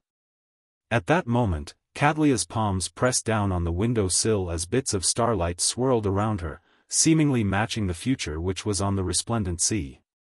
Whoosh! A squall stirred for no reason as the ship began its own adjustment. Despite the future having so many of its sailors down, it sped up instead of slowing down. It quickly opened up a gap from the death announcer. Klein looked at the room with the mysterious pair of eyes that observed the deck, and he discovered that the windows were rattling from the strong winds without any signs of abnormalities. Whoosh! Amidst the strong winds, starlight descended to form a swath of floating ice as they dragged the future into a rapid flight. Finally, the death announcer vanished behind it. The terrifying laughter which could make a person lose control or go mad turned more illusory and distant. Frank Lee lowered his hands and panted before barely recovering. Many of the sailors on the deck were still tumbling about and struggling in extreme pain, but their condition didn't worsen. This ability of the King of Immortality is truly impressive. There's almost no way to defend against it. It's no wonder he's one of the four kings. Klein frowned slightly as he sighed. Although he was experienced and rather knowledgeable, this was the first time he was being directly attacked by a demigod in the true sense of the word.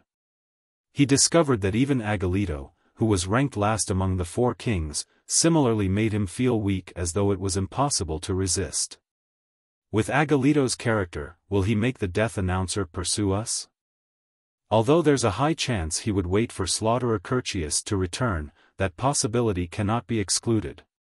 If he chases up, I'll pray to myself and use the sea god scepter to give him a maelstrom and a thunderstorm to wipe him out. After making the decision, he once again looked at Catlia. The pirate admiral's expression was already ghastly pale. However, there were no longer any signs of darkness. The starlight that twirled around her slowly extinguished one after another. Chapter 645, Calming Method. Following the complete disappearance of the surrounding astral glow, Katlia lowered her head and said to Frank Lee, who was slowly recovering, "Let them calm down."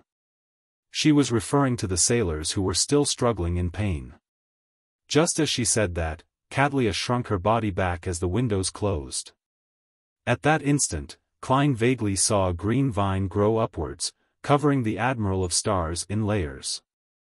As he didn't sense any danger or wickedness, he intuitively believed that it was a method in mysticism which Mam Hermit used to treat her injuries and recover her energy. A power of her Beyonder pathway? Or is it from some mystical item she possesses? She began treatment without any worry and allowed Frank to deal with the chaos on the ship. She's not afraid that the death announcer would be able to chase up to us. How far did the future fly in that last pounce? Klein no longer held his neck up as he turned to look at Frank Lee. This first mate, who was both a poison expert and a capable doctor, had already retrieved a coiled soft tube from the pocket of his dungarees. It was connected to a small glass bottle, and on the other side was an embedded thin and sharp needle. "A sedative I concocted," Frank Lee said with a forced smile while still having pangs of fear. "I've bought something similar before. They were all given to Zombie Merrick."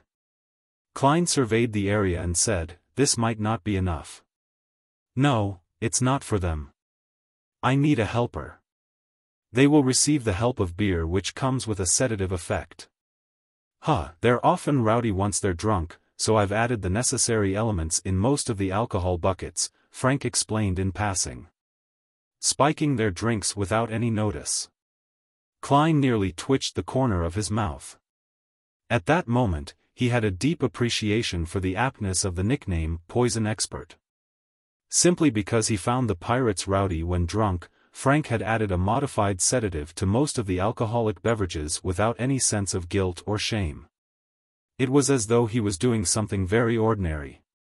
This fellow is a really straight and warm person in certain aspects, but in other aspects, he's more terrifying than a devil.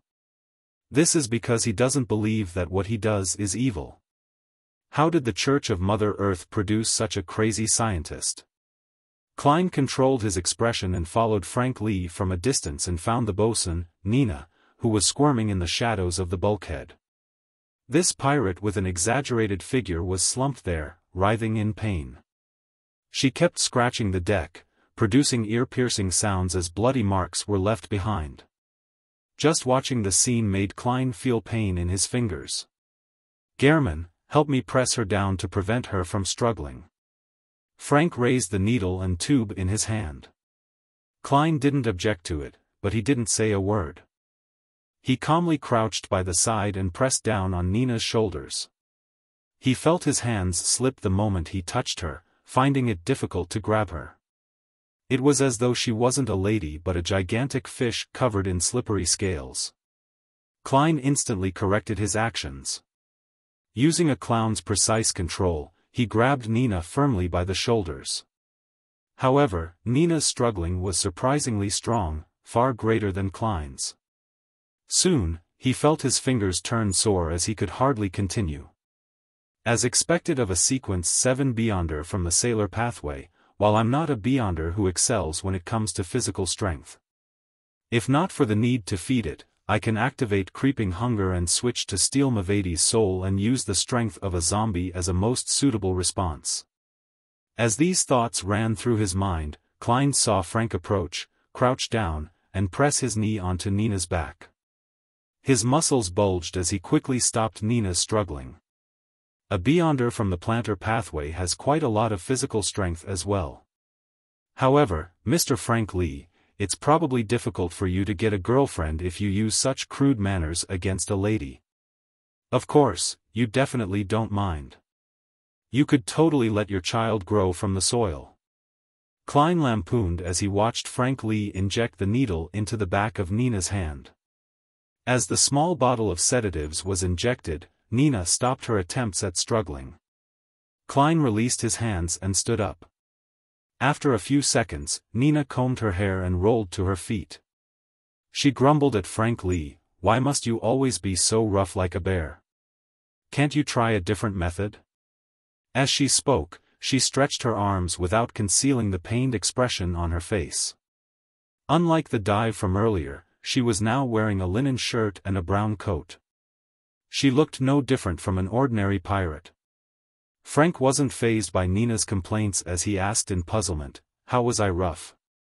"Alright, let's not argue on this topic. Let's help them first. Get the beer barrel out. Let's work together to make them drink. Gehrman, you don't mind participating in this, right?" Klein shot a glance at the sailors on the deck. After contemplating for a few seconds, he asked, "The goal is to let them calm down?" "That's right." Frank Lee nodded heavily. "Can I just knock them unconscious?" Klein asked calmly. "This has almost the same effects as a sedative beer, and it's more efficient," he added inwardly. Nina turned her head in surprise and was momentarily stunned speechless. Frank Lee thought seriously for a moment. "Okay. All right." Klein walked to a cutlass he had long noticed, picked it up, and used the dull edge to strike it at its owner. Bang! Through his precise control, the pirate who was rolling in pain calmed down and fell unconscious. Nina's expression froze for a second before she recovered. She then slowed down when passing by Klein. She suppressed her laughter as she said, "I've heard rumors of you, but I never expected you to be more exaggerated than the rumors. Usually, it should be the opposite." "Yes. Your thoughts are very, very special. Completely different from others, and they're closer to those of Frank's. This is probably why he's able to treat you as a friend in such a short time. No, there are differences among lunatics. Gehrman Sparrow hasn't reached the level of Frank yet." Klein observed silently and gave such a reply inwardly. He ignored Nina and held the cutlass and walked across the deck, knocking the sailors unconscious and waiting for them to wake up naturally. Frank wished to do the same, but he gave up his rash thoughts when he was asked by Nina if he could guarantee that he only knocked them unconscious instead of killing them. He entered the cabin and brought out a beer barrel and acted according to his original plan. Bam! Bam! Bam! Klein struck as he walked all the way to the bow. At this moment, an elder in his 50s with a pointed bonnet had gradually come round. When he saw the cold and crazy adventurer approach, he hurriedly tried to stand up and blurted out, "No, I don't need it. I'm already fine. I'm fine. There's no need to explain. It's very clear." Klein held back his amusement and turned for the bow. At this moment, the elder introduced himself, "I'm the navigator of the future, Audiobook." "Navigator?" Klein turned his head and discovered several books dropped around Audiobook. They were either spread on the ground face up or down, flat or sideways. I fell from above and brought them with me. They nearly went mad," Audiobook explained. Klein shifted his gaze towards his eyes and discovered the colors of the deep sea in his blue eyes. "It's not the pair of eyes that were observing me in the day. But this feeling is somewhat similar to the Admiral of Stars. They are of the same pathway."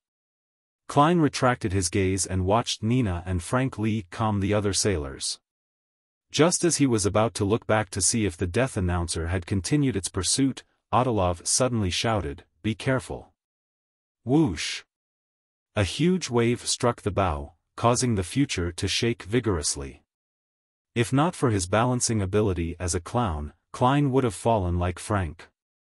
And when the huge spray pattered down like rain, it drenched his half-top hat and double-breasted frock coat. There should be a steam iron here, right? The act of a crazy adventurer washing his clothes doesn't violate his persona. It's weird if he doesn't wash his clothes. I should have worn clothes in the style of the Rorsted Archipelago natives. At that instant, Klein felt a series of heartache. He saw a storm ahead with huge waves coming one after another as they surged high up like mountains. He could sense the crazy winds and the rumbling thunder. We've come to the boundaries of the safe sea routes? The flight from just now might have allowed us to lose the death announcer's tail, but it has also diverted the ship from its path? Klein watched as Odilov, Nina, and Frank, as well as bloodless Heath Doyle, who had appeared at some point in time, wake up the sailors as they took their places. They frantically and busily began to steer the future. Through their hard work, the future changed directions in time and tore through the gigantic waves and dodged the bolts of lightning before returning to the safe sea route. After everything calmed down, Klein released the charm from the sea god domain and breathed a sigh of relief. Looking back, he saw no signs of the death announcer's pursuit. He finally eased up and found that there was nothing calm about the night. After surveying the area and seeing the pirates rub their heads or gasp for breath, looking exhausted and on the brink of collapse, Klein left the deck, feeling a slight guilty conscience. He walked to the cabin and sighed inwardly. We just left the Gargas archipelago recently and the ship was nearly destroyed. The search for mermaids really doesn't seem simple. Following the staircase to the upper level, Klein walked past the captain's cabin and slowed down. He observed for a moment and saw green leaves covering the crack in the door. Everything was isolated. He shifted his gaze and returned to his room. He considered the matter of praying to the Fool before going above the grey fog to grasp the nearby waters and search for traces of the death announcer by responding. He wanted to let the King of Immortality Agalito, who attacked others for no baffling reason, to experience the same treatment as he did. No, there are eyes watching. I should try my best not to do such things. Besides, it will only teach the King of Immortality a lesson and not seriously injure him. It's not worth the risk. I shouldn't let my anger get the better of my rationality. I'll think about it again after advancing successfully. Klein repressed his urge. Chapter 646, Leymano's Spellbook Backlund, outside the steam locomotive station. Furs wore a finely checkered black-veiled hat with embedded blue flowers and stood by the hall at the station's entrance, awaiting her teacher, Dorian Gray. The drizzle on the streets and the cold winds blowing underground had made this female author tremble slightly. She felt that she had underestimated Backlund Spring. I wonder what Zio is doing that makes her busy all year round. Sigh, she said that she wouldn't even get out of bed when her father was still alive. Apart from going to the bathroom, both food and water would be served to her by her servants. Now, she's leaving early in the morning every day and only returning late at night regardless of the weather. She has completed one mission after another, capturing one fugitive after another. With this in mind, Furs couldn't help but admire Zio. Last week, this female sheriff had already paid off her debt and had even saved up £200. I have to say that, as a beyonder job, a sheriff is really suited to being a bounty hunter. Of course, the choices available to her are limited to low-sequence beyonders. Furza's thoughts wandered as her gaze that was directed outwards had suddenly caught sight of a familiar figure. It was a man of medium build, and he was dressed in a black suit, the most popular attire in Lone. He wore a half-top hat, and in a rare instance, his shoulders appeared broad. It was broad in an almost exaggerated sense. He was none other than Furza's teacher, one of the few remaining members of the Abraham family, Dorian Gray Abraham. Furs was delighted as she immediately went over with her umbrella in hand. With so many people on the streets, she didn't directly approach him. However, her gaze met his and saw him raise his clenched right fist towards the first button on his black suit. This means danger. Furza's expressionlessly diverted her gaze away. She smiled as she cast her gaze to a young gentleman behind Dorian, and as though nothing happened, she passed him and walked forward. An ancient family had unimaginable experience in all kinds of matters, so Dorian Gray had long informed Furs of the signals and gestures to use in urgent situations. The action from before was extremely simple. It was to inform her to stay away. The young man behind was somewhat taken aback to be stared at by the languid, mature lady. Following that, he instinctively adjusted his clothes and pressed down on his hat. Just as he finished these series of actions, Furs had overtaken him and continued heading forward. Under the drizzle, Furs circled the area and boarded a rental carriage and headed for Hat Trick Inn on Sherwood Burrows 22 Hope Street. This was the place that Dorian Gray had reserved in advance. Having spent so many years in mysticism circles, Furs, who had plenty of experience, calmly got a neighboring room and stood before the window to observe the guests that came to the inn. Finally, she saw Dorian Gray get off a carriage and walk through the door. Furs quickly turned around and came to the bend of the stairwell. She covertly observed her teacher being led to his room by an attendant. After a while, she took off her hat, messed up her hair a little before coming to room 2016, and she knocked on it. Her plan was very simple. If her teacher's response wasn't problematic, she would enter the room to converse with him. If it was abnormal, she would pretend as though she had come to the wrong room or that she was a prostitute trying to get some business. Creak. The door slowly opened as Dorian looked at his student in front of him before looking both ways down the corridor.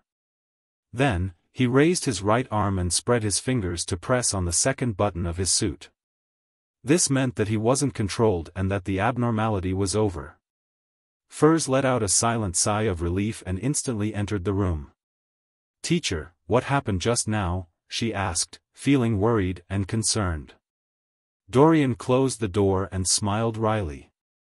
"I saw someone familiar." He sighed and added, "An enemy."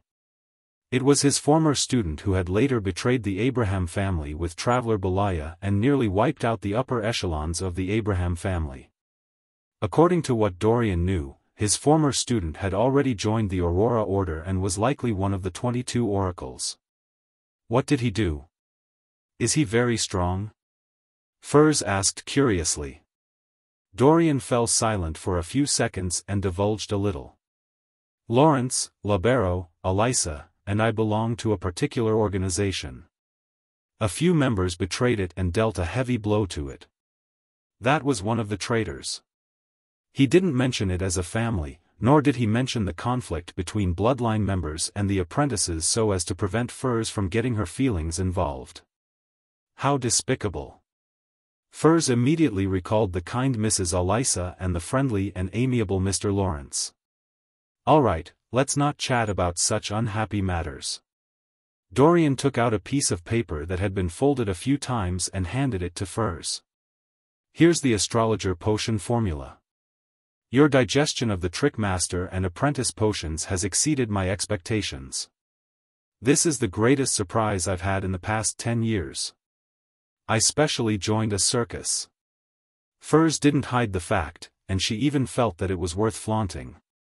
As she spoke, she unfolded the piece of paper to read the astrologer's potion formula.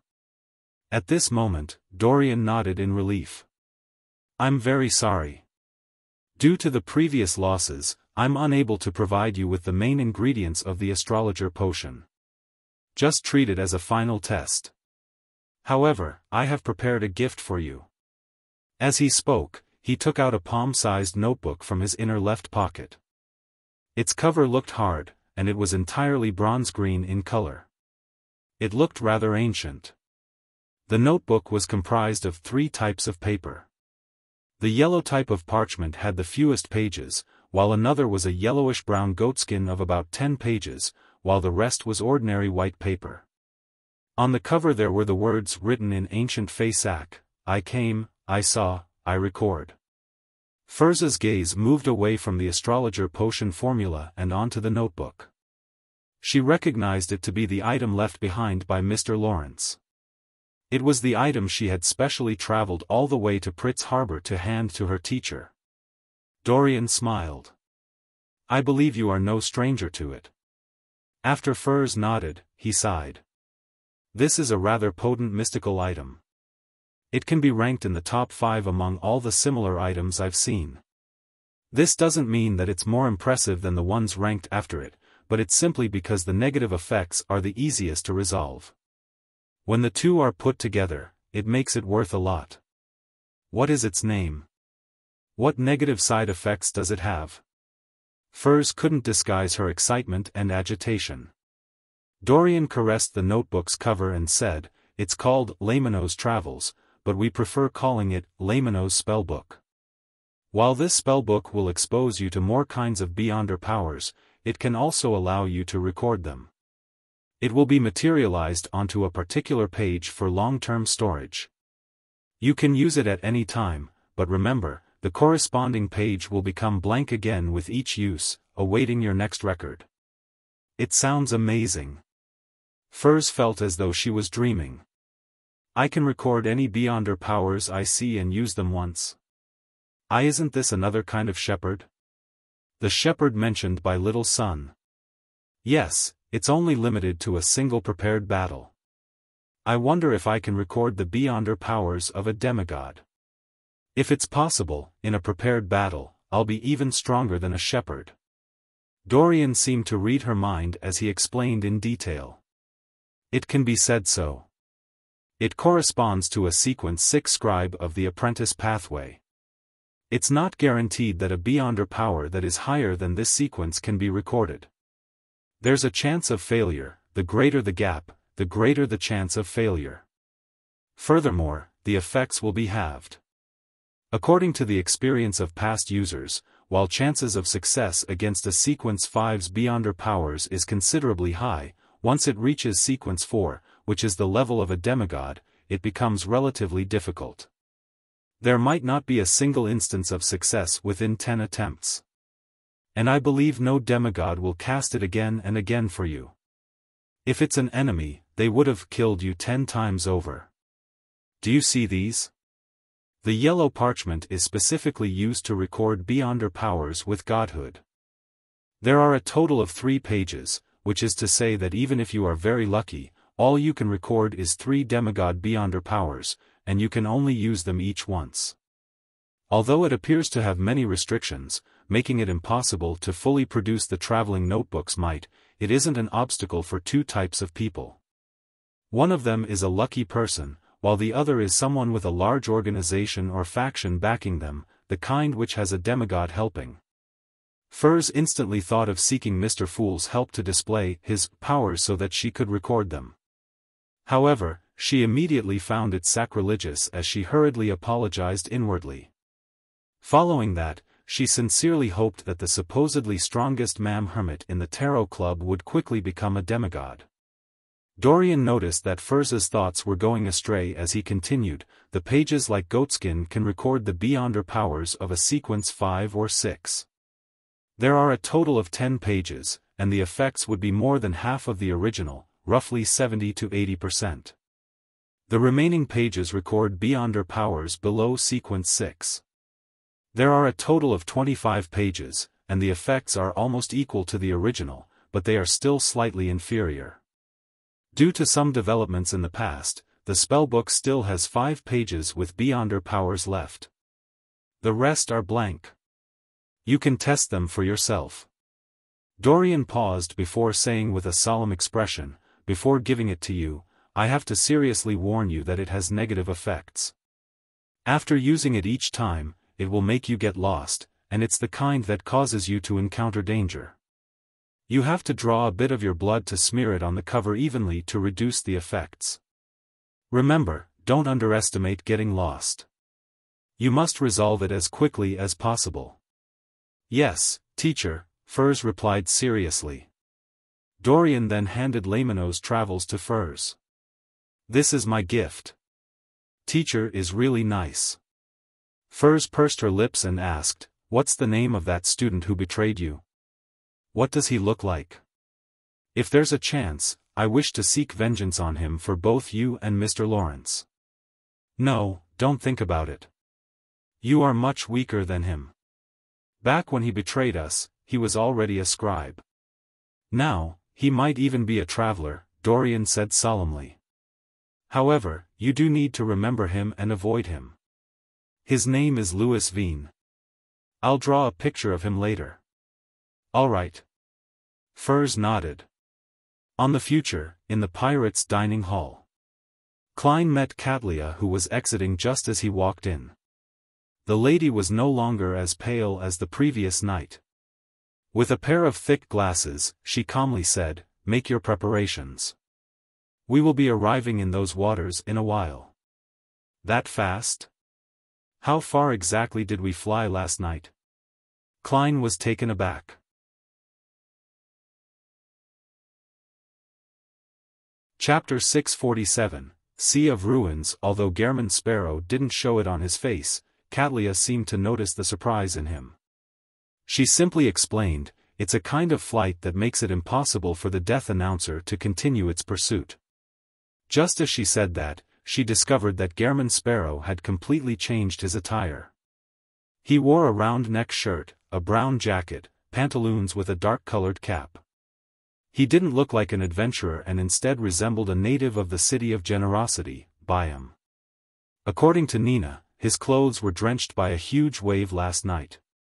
Does he only have one set of decent clothes? Katlia recalled and found the reason. She wasn't surprised by this. She even felt that it matched Gehrman Sparrow's insanity. He only had one set of decent clothes, spending the rest of his money on mystical items, beyonder weapons, spirituality charms, with the sole goal of raising his strength. It's no wonder the King of Immortality gave up. All he did was attack passing ships. There wasn't enough hatred to drive him to pursue us the entire way.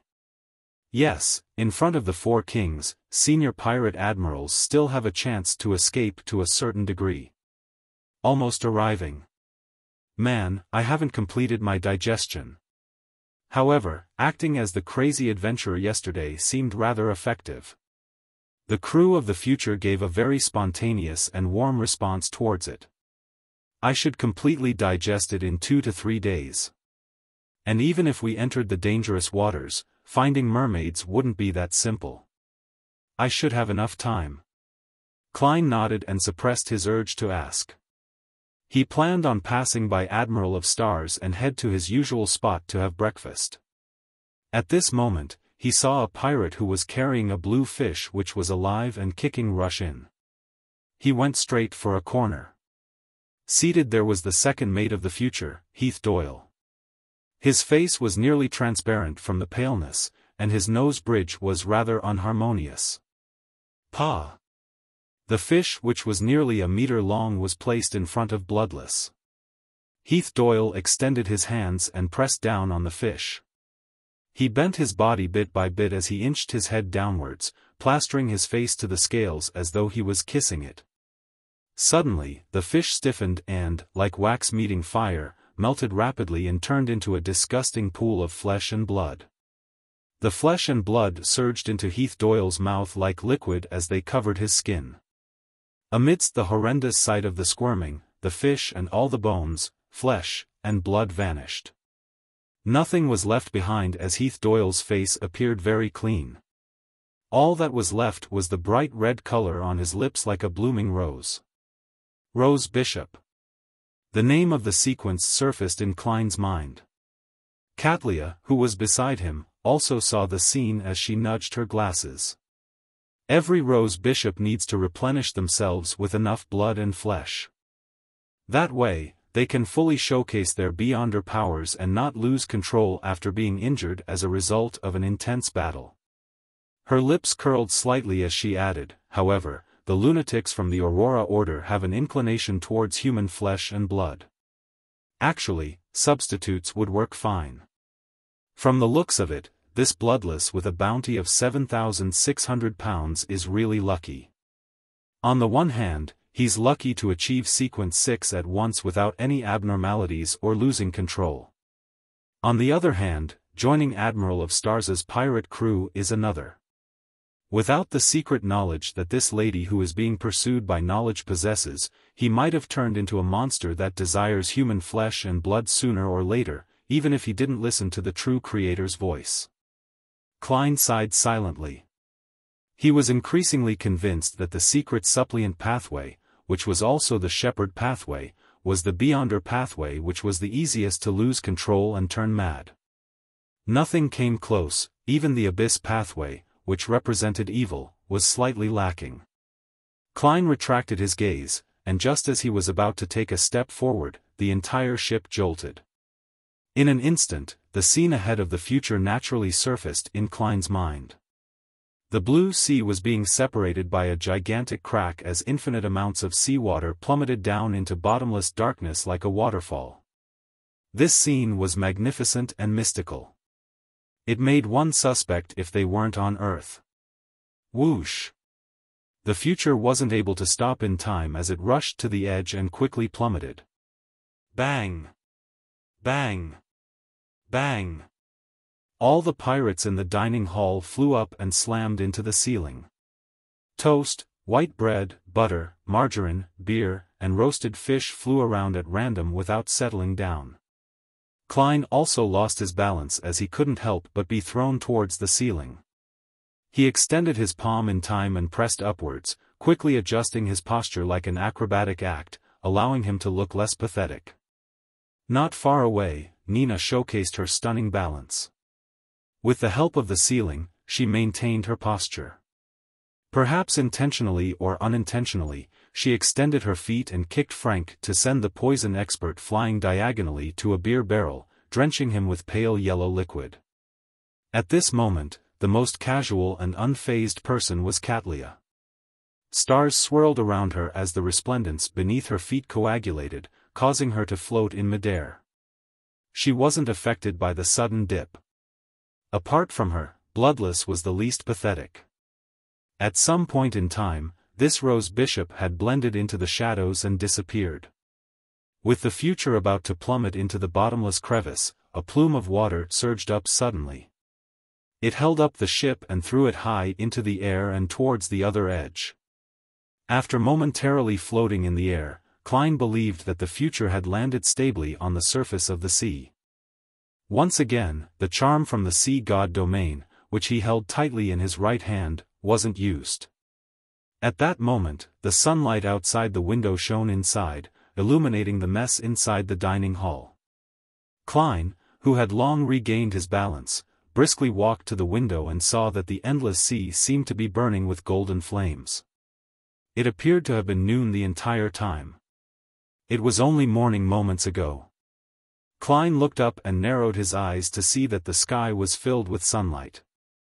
There were no clouds nor the sun, just a swath of golden rays. It's no wonder Rhodes's description of this place is that it's no longer a real ocean, but a relic of a war between the gods. As he swept his gaze, he discovered nearby ruins which were diagonally ahead. The ruins were mostly covered by seawater. Protruding out from the surface was gray stones and stone columns that formed a peak. At the top was a dome-like object. From its angle, it was able to hold up quite a large area of space. The ruins were definitely massive in the first place. Through the transparent waters, Klein saw that its base extended to the seabed without end. These are extremely dangerous waters. At some point in time, Katlia came beside him. Klein turned his head over and waited for her to continue.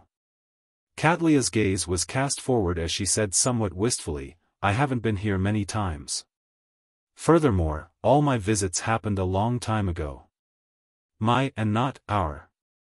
That means that it wasn't with the crew of the future. Or was it back when she was a subordinate of Queen Mystic?" Klein acutely noticed the terms which Admiral of Stars had used as he made a guess. Katlia didn't turn her head as she looked at the sky and sea which were covered in golden flames. No one knows where the ends of these waters are. Nor does anyone know how wide it is. Do you know what's most dangerous about this place? I should have gotten a Rhodes to give me a more detailed explanation. Klein honestly shook his head. Previously, he had nearly been caught by a demigod of the true creator. He had only survived thanks to the die of probability, therefore, in the past 2 months, he didn't dare bring the radio transceiver back to the real world. He was afraid that the true creator, who was closely watching the region, would sense it. Hence, he didn't have an opportunity to contact a Rhodes. His original plan was to seek out Will Osepton's help through the paper crane once he approached the dangerous waters, and understand the corresponding dangers of the environment. To his surprise, they had encountered King of Immortality Agalito, and the future didn't give him any time before they arrived at their destination. Behind the thick glasses, Catlia's black eyes with a purple hue glazed over for a moment. There are many ruins floating here. There are all kinds of mutated monsters. Among them include many demigods who have lost control or ancient evil creatures. This isn't the most dangerous part. If it's only because of this, these waters would have become a hunting ground for the 7 churches, a treasure trove for them to obtain high-sequence ingredients or items. Of course, there are many monsters and evil creatures who have lost control here, but they might not be real. They can kill us, but they might not leave anything behind after they are killed. Upon hearing this, Klein made the connection to the dragon of imagination, Ankwelt. This dragon king could conjure anything through his imagination. Could it be that these waters were where the ancient gods of the Second Epoch fought? Klein nearly frowned. Catlia said with an ethereal voice as she continued, "Here, you will never guess what dangers you will encounter next. Perhaps you will just melt while approaching a ruin, turning into a wax-like monster. Perhaps you might turn into a rock amidst the storms from slightly deviating from the explored sea routes and end up shattering to pieces. To beyonders at our level, that is the greatest danger." Klein turned his head slightly as he sharply asked, "What about beyonders that surpass our levels?" Catlia sighed and smiled. "The waters here are filled with a voice that shouldn't be heard. The higher the sequence, the easier it is to hear it. Therefore, most demigods who dare explore these waters have ended up with problems. They either went mad or lost control, ending up lost here forever. It's no wonder the 7 churches don't send their experts here to reap the harvest. Most of them ended up with problems. Which means that there are a small number of demigods that can survive here." Enlightened, Klein looked out the window again. At this moment, the future had closed in on the ruins. Suddenly, a loud and clear panting was heard by everyone.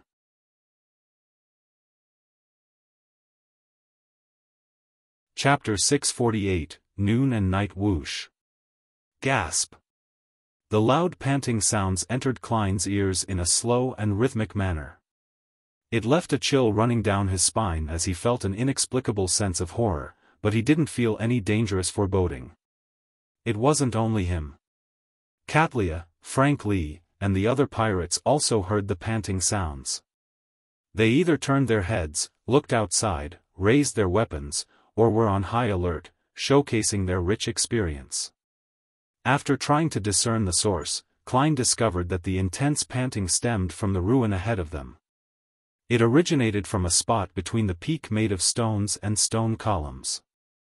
At that moment, bloodless Heath Doyle floated out of the shadows. He clasped his head and softly grunted in pain. "There's a corpse. There's a corpse there." "Corpse? A corpse that pants loudly?" Klein's thoughts raced. Catlia, who had subconsciously removed her heavy glasses and looked towards the ruins, had her expression suddenly turned solemn. She turned her head towards the pirates in the dining hall and said, "Quick! Quickly circle around that area and do not approach it." Her voice contained a magnetic allure that jolted everyone awake. The sailors rushed out of the dining hall and headed for spots that needed help. Under Navigator Odilov and Bosun Nina's instructions, they adjusted the sails and changed direction, passing by the ruins from a relatively great distance. Only when the peak formed by stone and stone columns vanished beyond the horizon did bloodless Heath Doyle lower his hands, his expression no longer in pain. Upon seeing this scene, Klein narrowed his eyes. He felt that this Rose Bishop, the second mate of the future, might be a huge latent risk on this voyage. This wasn't because of his contempt towards beyonders of the secret suppliant pathway, but a judgment he made from combining the Admiral of Stars's description and how Heath Doyle had reacted. Just now, Heath Doyle was the only one in pain while everyone heard the loud panting. He instinctively believed that there was a corpse buried in the ruins, and Catlia's reaction after her observation proved his words. That means that even if Heath Doyle doesn't proactively listen to the true creator's voice, just by having the beyonder powers of a listener is enough to make him hear more than the average person and most low and mid-sequence beyonders in ordinary environments. Hence, he was affected the most and obtained more information on the danger when we encountered the panting sounds while being sufficiently close to the source of the sounds. Here, it doesn't mean that problems can be resolved by avoiding similar ruins. Because according to Catlia, these waters are filled with voices that can make a demigod lose control, voices that shouldn't be heard. If Heath Doyle were to be in an inadequate or overly adequate state one day, he might end up hearing those lethal whispers. Similarly, even if a sequence 6 rose bishop is inferior to a demigod who is good at listening, the gap can't be too huge.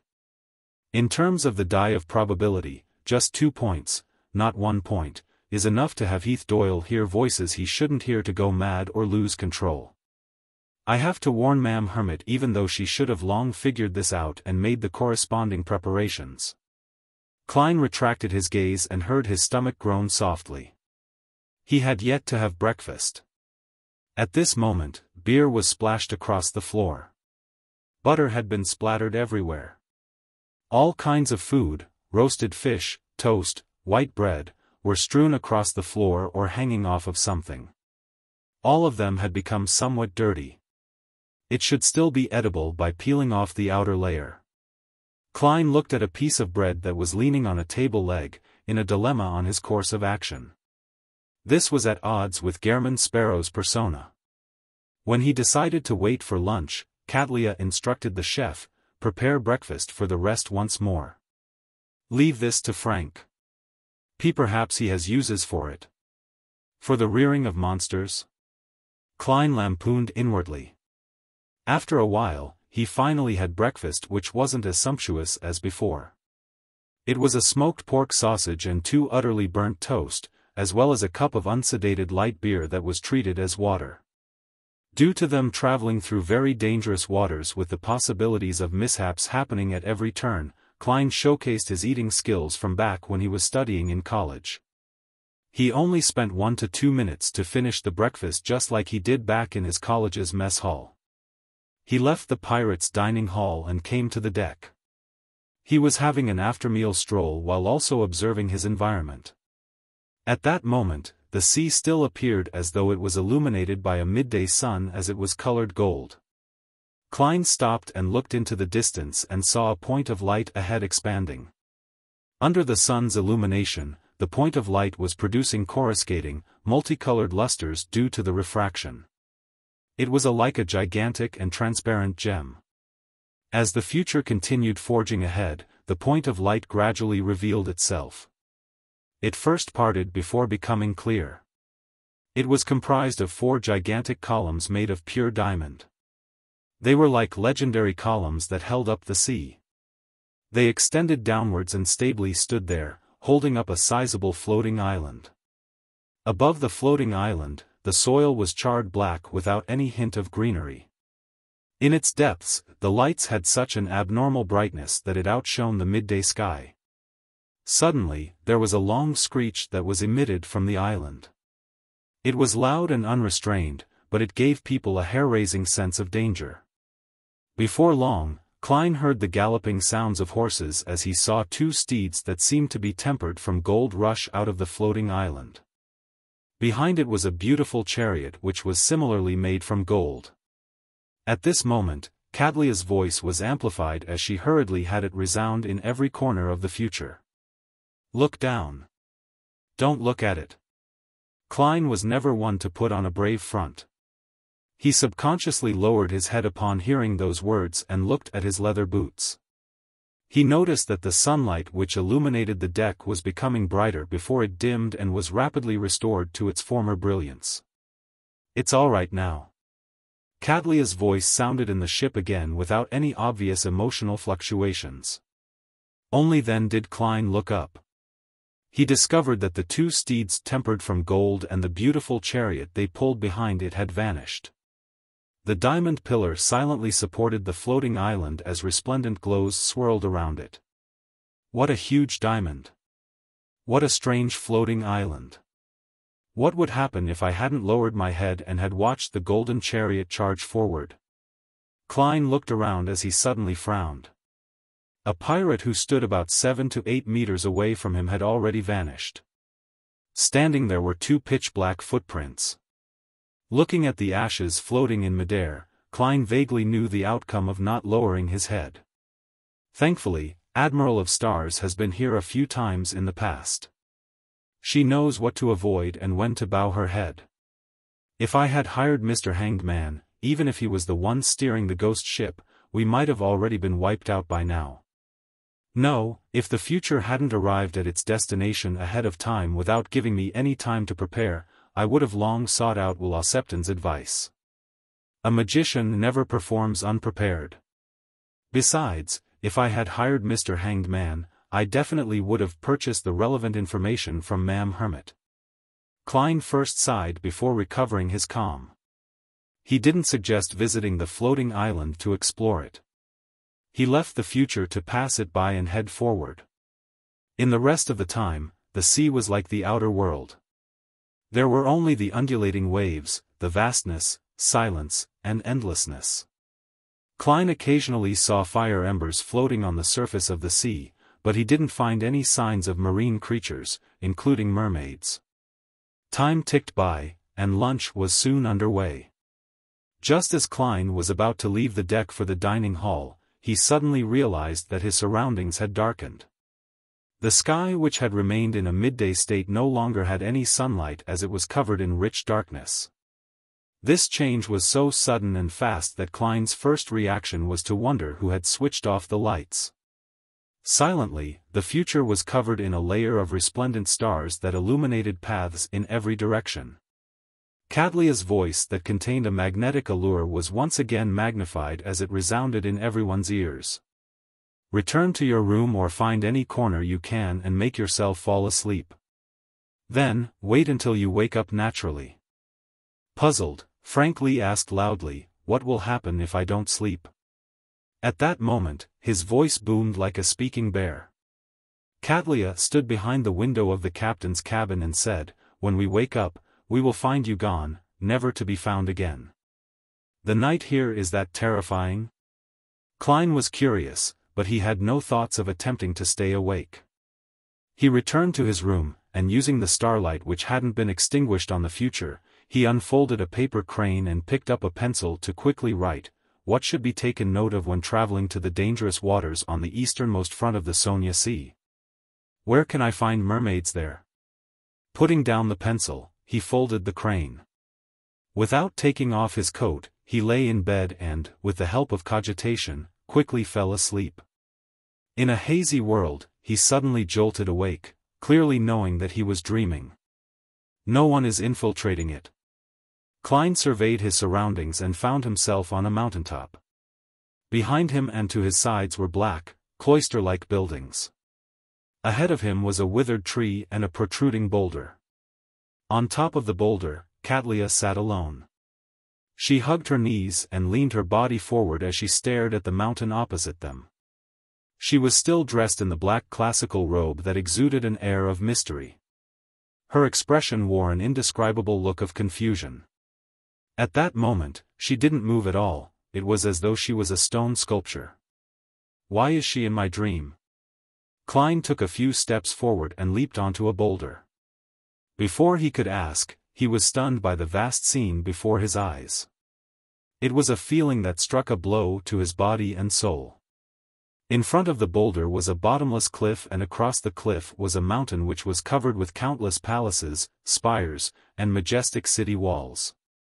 These buildings were opulent and stacked in circles. Just one of them was abnormally huge and didn't resemble a human's residence. Combined together, it had an indescribable sense of epic proportions that seemed legendary or mythical. The sun hung far away as it cast the colors of the sunset onto the city as the light seemed to be frozen. This is a dream shared by all of us, Catlia continued, sitting there, hugging her legs as she said, as though she was in a reverie.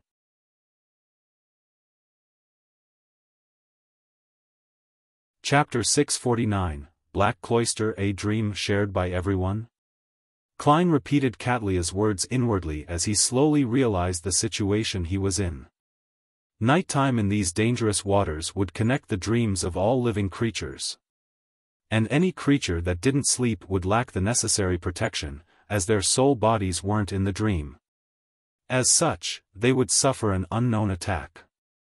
As for why such an attack would lead to one's disappearance and not instant death, Klein, who hadn't actually experienced it, had no grounds for speculation. As his thoughts raced, Klein retracted his gaze from Katlia's body, recasting them onto the magnificent city on the opposite cliff. He thought out of curiosity. If this world can really be formed from the connection of dreams from all the local creatures, who could have imagined such an unimaginable city? He observed for a few seconds before asking, "What is its name? What's the name of this city that can only exist in myths and legends?" Katlia stared ahead in a daze as she spoke as though she was in a reverie. "No idea. There will be a chance of seeing it every time we enter the dream, but it's impossible to approach. She said that it resembles the Great Twilight Hall in Faisak. She likely has her own guesses, but she has never told me." She? That queen mystic? The Great Twilight Hall is where the Church of the God of Combat's papal chair is. Klein surveyed the area and deliberated before saying, "I plan to look around." He believed that the future wouldn't leave these waters anytime soon. He would definitely encounter more nights and enter this dream world several times. Therefore, to defend against any accidents and to obtain intel, it was necessary for him to explore the area. And the exploration no doubt needed a partner. Katlia remained sitting there, hugging her knees. Her tone remained ethereal as she said, "Not interested. This isn't what a mature pirate admiral should say. You could have been more euphemistic. Ma'am Hermit, you resemble a young petulant lady." Klein was taken aback as he suspected if he had misheard. This was in conflict with the Admiral of Stars he had in his mind. Thinking of how Gehrman Sparrow also had his side of not being afraid of dirt and hardship, he came to a realization. He quickly made a guess. Katlia isn't completely awake in the dream. She is able to know that she's in a dream, but she's unable to effectively control it. That is to say that she would unknowingly depict the feelings buried deep in her heart and reveal some of her personality which she usually suppresses. It's no wonder she said that she was never able to approach that miraculous city. It's because she never had the intention of exploring it herself. Klein thought for a moment and deliberately probed, "We might be able to discover something over there." "Not going," Katlia didn't hesitate to reply, but she never shook her head. "I'll be here waiting." Waiting. She really is in a semi-unconscious state. Klein made the judgment based on her reaction and tone. He didn't waste any more time and turned to leap off the boulder. Pa! Klein's feet stepped on the ground as he subconsciously looked back. Katlia remained sitting there hugging her knees. There wasn't anyone around, and the congealed sunset from the city opposite her shone over, producing a long shadow for her, blending with one of the shadows produced by withered trees. A gentle mountain breeze blew as the black figure gently shook. Katlia didn't move as she stubbornly waited on the spot. At such times, there's a need for a psychiatrist to interpret the dream's emotions. This has nothing to do with the revelations obtained from divination.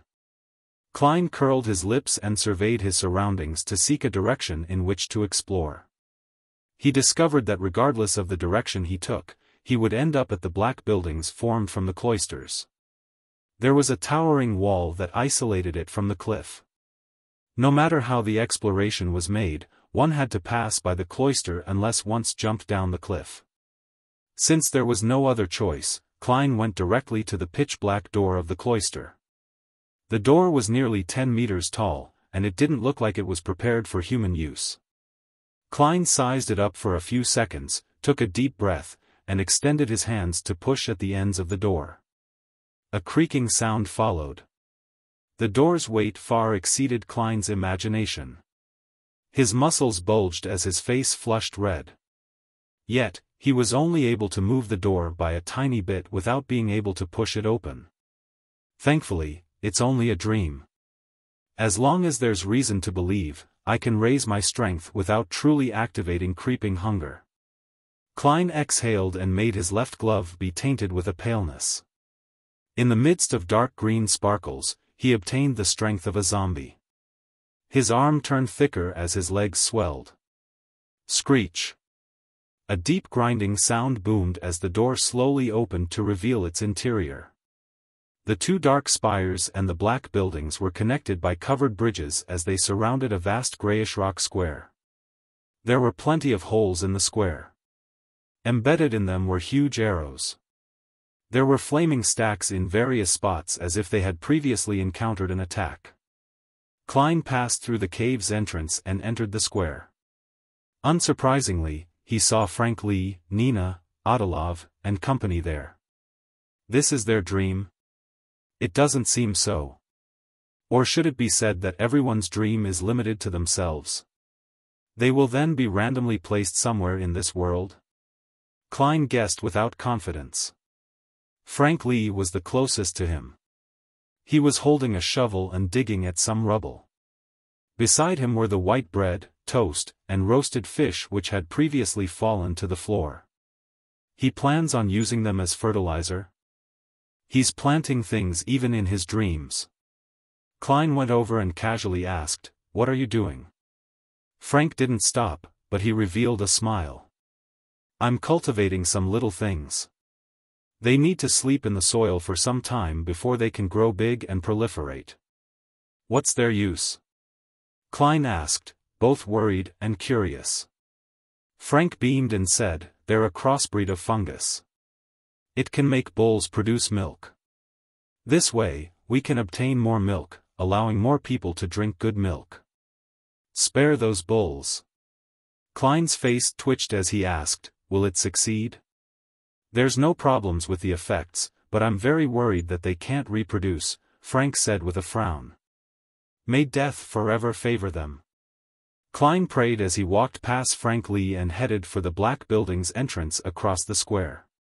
Along the way, he passed by Nina and Navigator Adolov, who were drinking beside a collapsed pillar. "Have you ever thought of leaving the pirate crew after you're older to find a man to marry and settle down? I don't think anyone wishes to drift out at sea their entire lives." Adolov took off his pointed bonnet and revealed his slightly hoary hair. His eyes and tone informed Klein that in between the lines, he meant, "If you wish so, why not consider me? Mr. Navigator, you are old enough to be Nina's father. You need to consider your health." Passing by, Klein couldn't help but lampoon when he heard the conversation. Nina gulped a mouthful of beer and looked in a particular direction. "No, that's not the life I wish to lead.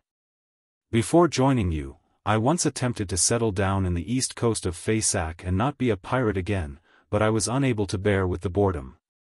I have to lug wood and move things every day, and I can only stay at home at night. I'm not allowed to go to the bar or go out hunting in the wilderness. Such a life seems constant and unchanging. Furthermore, I suffered all kinds of criticism, tolerating those irritating people. I have to worry about the cops even if I wished to beat them up. It's still better on the ship. Although it's boring most of the time, we can often go to different places and encounter different matters. Heh. Even the most boring times can wreck those fellows, training them into passable pirates. I can also tell them that the one who performs the best every month can spend the night in my room. Then, I'll watch them excitedly enjoy the torment. Of course, spending the night and having sex are different. It depends on my mood. A true female pirate. Everyone wishes for something different." Klein neutrally gave a comment and didn't believe that there was anything wrong with Nina's ideas. "I won't disagree with her choice, but if she often kills, engages in arson, and plunders, I don't mind using her head to exchange for a bounty the next time we meet." Klein retracted his gaze and arrived at the suspected entrance of the black buildings and spires. Subconsciously, he turned his head and realized that the shadows in the corner seemed normal, but there was something different about it. Bloodless Heath Doyle? He hides in the shadows even in a dream? According to my limited knowledge of psychology, this is a result of greatly lacking a sense of security. Klein pushed another door which was similarly almost 10 meters tall. Amidst the grinding sounds, his gaze suddenly froze. Behind the door was a vast hall which had 2 rows of stone pillars supporting it. The hall was abnormally dark without any candlelight. As the main door opened, the light from outside shone in, lighting up the interior to make it clear. Klein saw that there were murals of various colors, with gold being the main color of choice on the dome. They were connected to one another without any gaps. It gave him a magnificent and sacred feeling. Thump. Thump. Thump. A figure had its back facing Klein, using the axe in its hand to chop at a long and huge tree. Its motives were unknown. The figure was dressed in a white shirt and a black vest. It didn't look like any of the pirates on the ship. There's someone else in these waters? Or could it be the mysterious pair of eyes that had been observing the deck and me? Klein's heart sank as he slowed down. He warily approached and came to the figure's side where he discerned the figure. It was a man who looked young. He had blonde short hair that was split 70-30. His emerald green eyes looked focused and serious. "What are you doing? What is this place?" Klein carefully asked. He intuitively believed that the person wasn't the owner of the mysterious eyes. The young man raised his hand to touch his earlobes without turning his head. "Why are you asking these questions? My ship has sunk, and I'm busy making a canoe for myself. I don't have time to speak to you." Klein thought before asking, "Who are you?" "Who am I? I'm the unlucky Anderson. Ever since I saw that mural, I've been plagued with bad luck." The young man pointed in a direction. Tracing his finger, Klein saw a mural. The mural depicted a sea of fire that split in the middle to produce a path. On the path, there was a long line of people. The members either held their heads low with pious devotion or prostrated to the ground. Their destination was in the depths of the sea. Their leader was a lanky man with long silver hair. His facial features were mild and his eyes were tightly closed. On his back were layered wings. This. Klein's pupils constricted suddenly. He recognized the leader on the mural. It was the angel of fate which Little Sun had once depicted.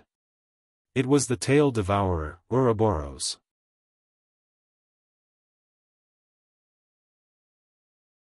Chapter 650, The Unlucky Anderson. After recognizing the leader on the mural, Klein subconsciously suspected that it was something from his dream. However, he quickly rejected the idea. This was because the unlucky Anderson wasn't someone he knew. He was also not someone that had left an impression on him. There was a low chance of him being the extension of his own dream. And Anderson had clearly said that he became unlucky after seeing the mural. It was strongly tied to the mural, so it could only be the case that the mural was part of Anderson's dream. As he focused and looked carefully, Klein quickly realized that the mural was somewhat different from the mural that Little Sun saw in the true Creator's abandoned temple. The background here was a sea burning with golden flames, while the previous one was that of a desolate plain. The destination here was the depths of the sea, while the previous one had a destination of a distant mountain. On the mountaintop was a huge cross and figure hanging upside down. The bottom of the angel of fate Ouroboros's feet was black slush with heads pointing down and fishes stuck inside. Previously, it was a meandering river. It's a different mural, but more of a memory from different stages of the same pilgrimage. Klein nodded with a guess. A similar scene surfaced in his mind. A very long time ago, in a particular period of the Fourth Epoch, Ouroboros led a devout group of pilgrims or the remnant believers of the true Creator. With many powerful enemies in pursuit, they rowed a boat through this sea. Due to certain reasons, he abandoned the boat. With the help of the true Creator or his own powers, he parted the sea and led the devotees through it and into the forsaken land of the gods, leaving behind the kindling for organizations such as the Rose Redemption and Aurora Order. In the forsaken land of the gods, they tore through desolate plains, and on the pilgrimage, they built temples along the way. And one of them was discovered by Little Sun and company. With how Wuxia was forced to restart a cycle and be reborn as a baby, the Tail Devourer is likely still alive. Does this mean that he eventually arrived at the destination with the pilgrims, the holy residence of the true Creator? Does this mean that the holy residence of the true Creator is somewhere in the forsaken land of the gods? With this in mind, Klein suddenly felt a baffling sense of wistfulness. If my theory is correct, then that means that no matter how the City of Silver tries to save itself, or how they continue passing the flame, once the true Creator completely awakens or is restored to his original state, they would unavoidably head towards destruction. When you are very close to the divine kingdom or holy residence of an evil god, your survival has nothing to do with your struggles. This is like the bubbles produced when sea waves surge to the shore. Once the waves recede, they would vanish. Human civilization and ethnic groups are just that weak under the gaze of an evil god. No, I can't be that pessimistic. I was only making a guess. Perhaps the one that forced Wuxia to reincarnate isn't Ouroboros. Perhaps the true Creator wouldn't recover or awaken that easily. He might be sealed by the 7 deities. Therefore, the City of Silver still has a chance. A path between the forsaken land of the gods and the external world needs to be forged before the evil god escapes from his shackles, allowing them to be moved out. This is probably why the chief of the City of Silver released Elder Shepherd. They need to use all the power they can get. Klein forcibly retracted his thoughts.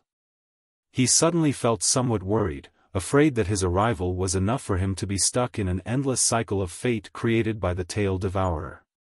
At this point, he instinctively wished to take 4 steps counterclockwise and go above the gray fog. He wanted to forcibly search for memories that he might have lost, but ultimately, he resisted those actions and prepared to observe first.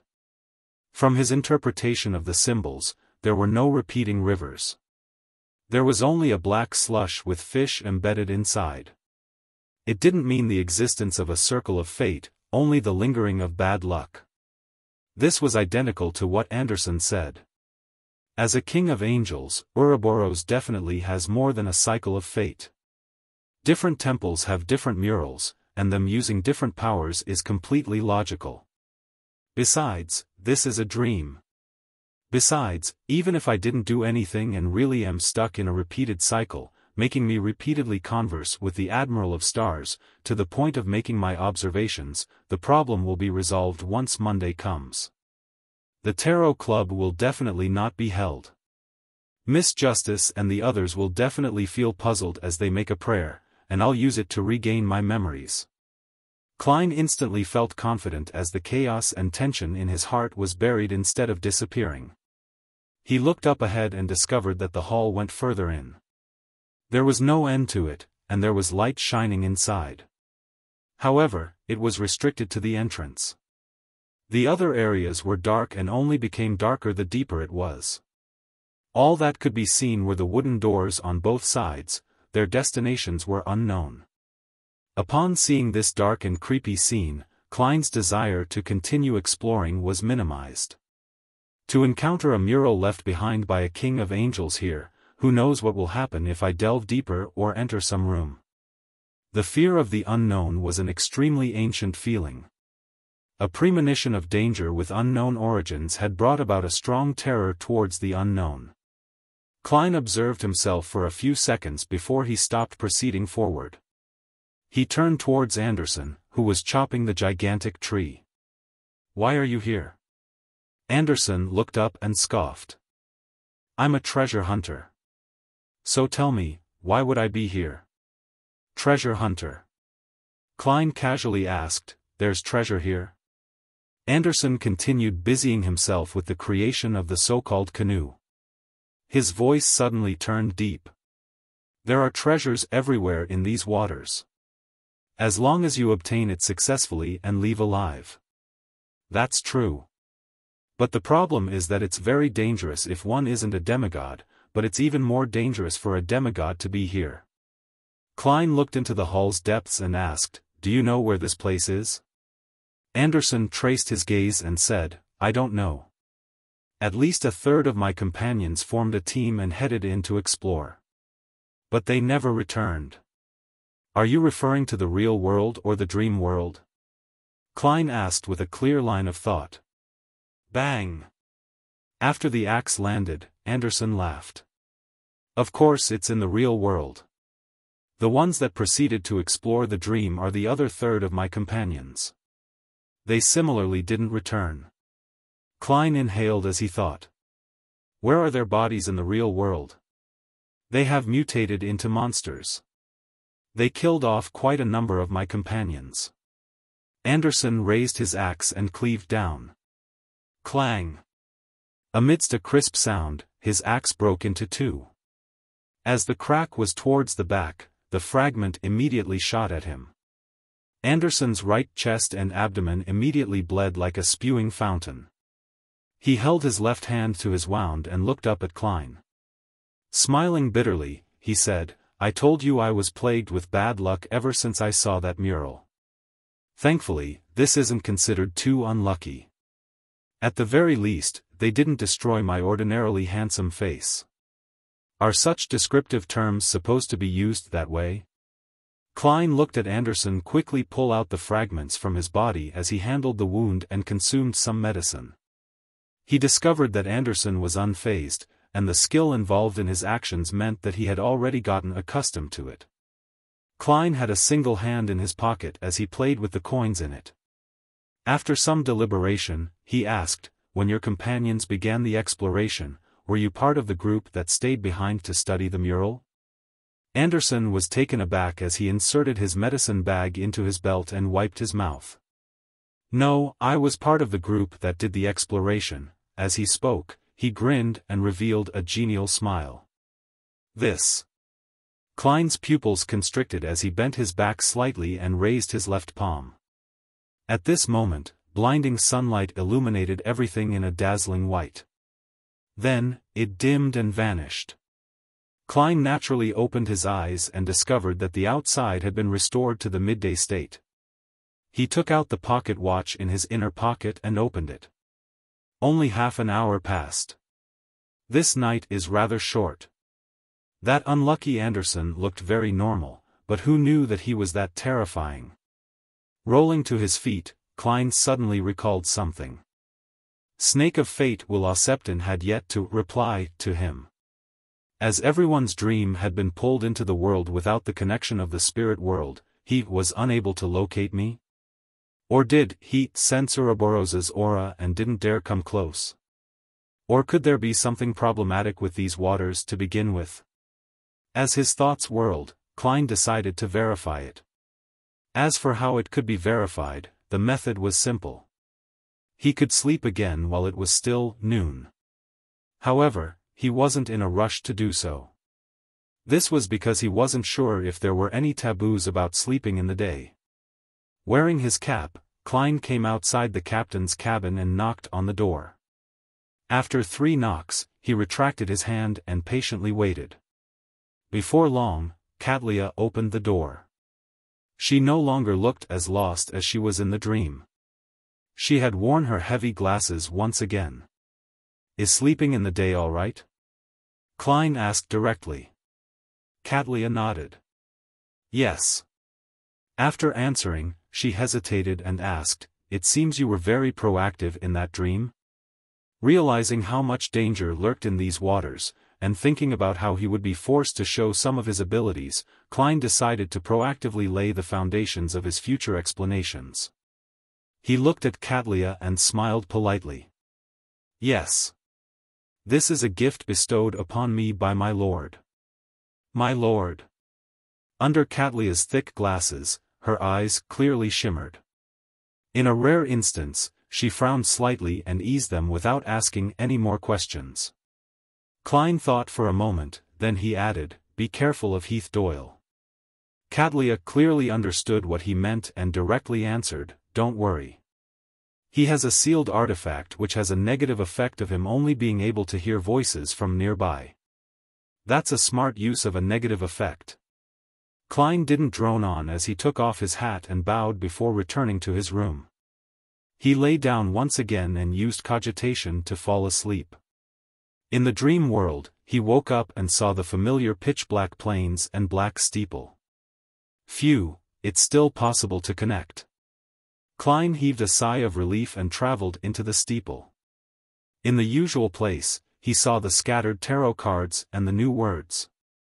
There's plenty of dangers there, the most dangerous being the dream that happens when night falls. It isn't about the disappearances if you do not sleep, but there's one thing to remember. Do not explore that dream. Absolutely do not explore that dream. Since there's not enough space, I won't explain why. Alright, it's just a joke. The reason is that the area contains some of the dreams left behind by a deity.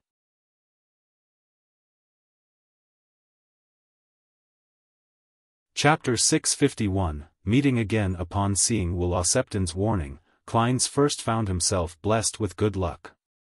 Thankfully I didn't court death and continue the exploration. He didn't hesitate to heave a sigh of relief.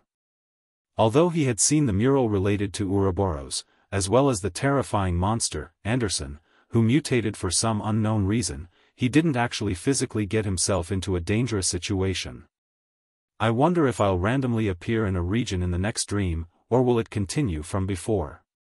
If it's the latter, the best choice of action is to not disturb Anderson so as to avoid agitating him. I'll just walk the same way back and leave that black cloister. Klein retracted his gaze and continued reading. Apart from the dream, the other things aren't that troublesome. As long as you don't attempt to approach those ruins, directly look at the thing that flies in the sky at midday, or challenge the storms that give ample warning, then it wouldn't be a problem if you follow the safe sea routes that have been verified by others. As for mermaids, just keep cruising forward and you'll ultimately encounter them. This is because, at their levels, they will only live in relatively safer areas, and there aren't many such areas. Finally, I hope everything goes smoothly. Sincerely, your friend who might be often in deep sleep due to reaching a critical stage in his maturing development, Wuxia. The final sentence was long and somewhat awkward sounding, but Klein instantly understood what the snake of fate meant. Before I'm born, don't disturb me unless it's something extremely important and critical. I'll try my best. Klein replied inwardly without any assurance.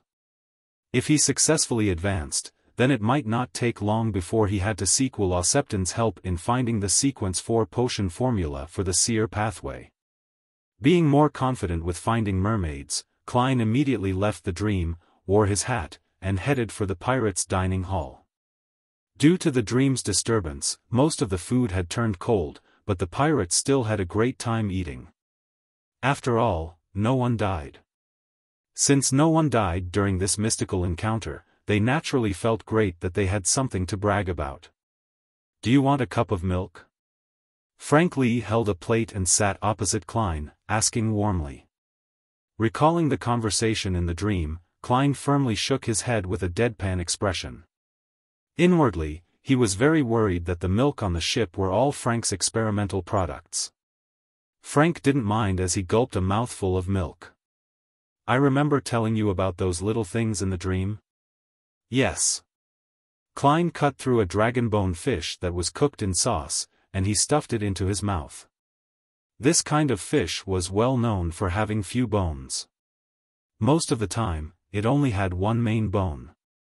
In Backland, due to its various species, they were considered a mid to high-end delicacy, but east of the Oravi Island, in the periphery of the safe sea routes, they could often be caught. Frank chuckled. My description back then was a little inaccurate.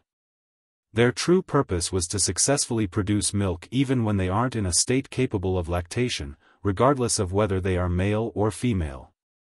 As long as they consume it, they will produce milk and return to normal once they aren't fed. This way, the milk cows don't have to suffer any torture. This way, it becomes fairer for men and women to bring up their children. It will be beneficial for women to head out for work. Wait, why are you telling me this? Klein nearly failed to maintain his persona as Gairman Sparrow. At that instant, he felt that the nickname of Crazy shouldn't be Gairman Sparrow's but Frank Lee's. He's actually someone who supports equality between men and women. However, his means are a little terrifying. That's right. The Church of Mother Earth is like the Church of the Goddess. They believe that women should have the same standing in society as men. However, they place more emphasis on reproduction, treating it as the holiest matter.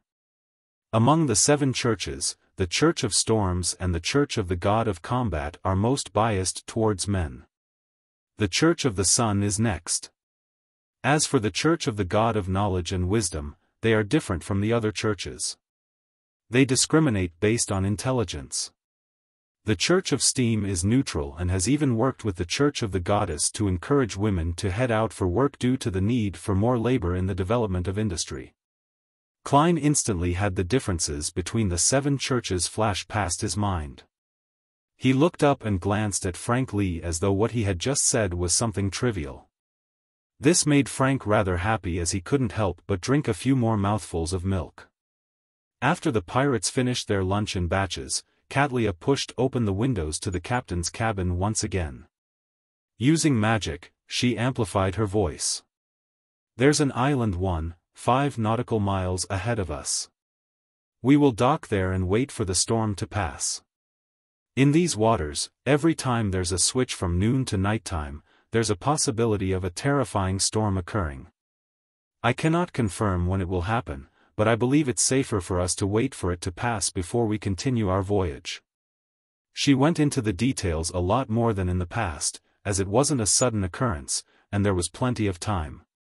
One of the things people at sea feared the most was a storm, therefore, no one objected to it. They went according to Katlia's instructions.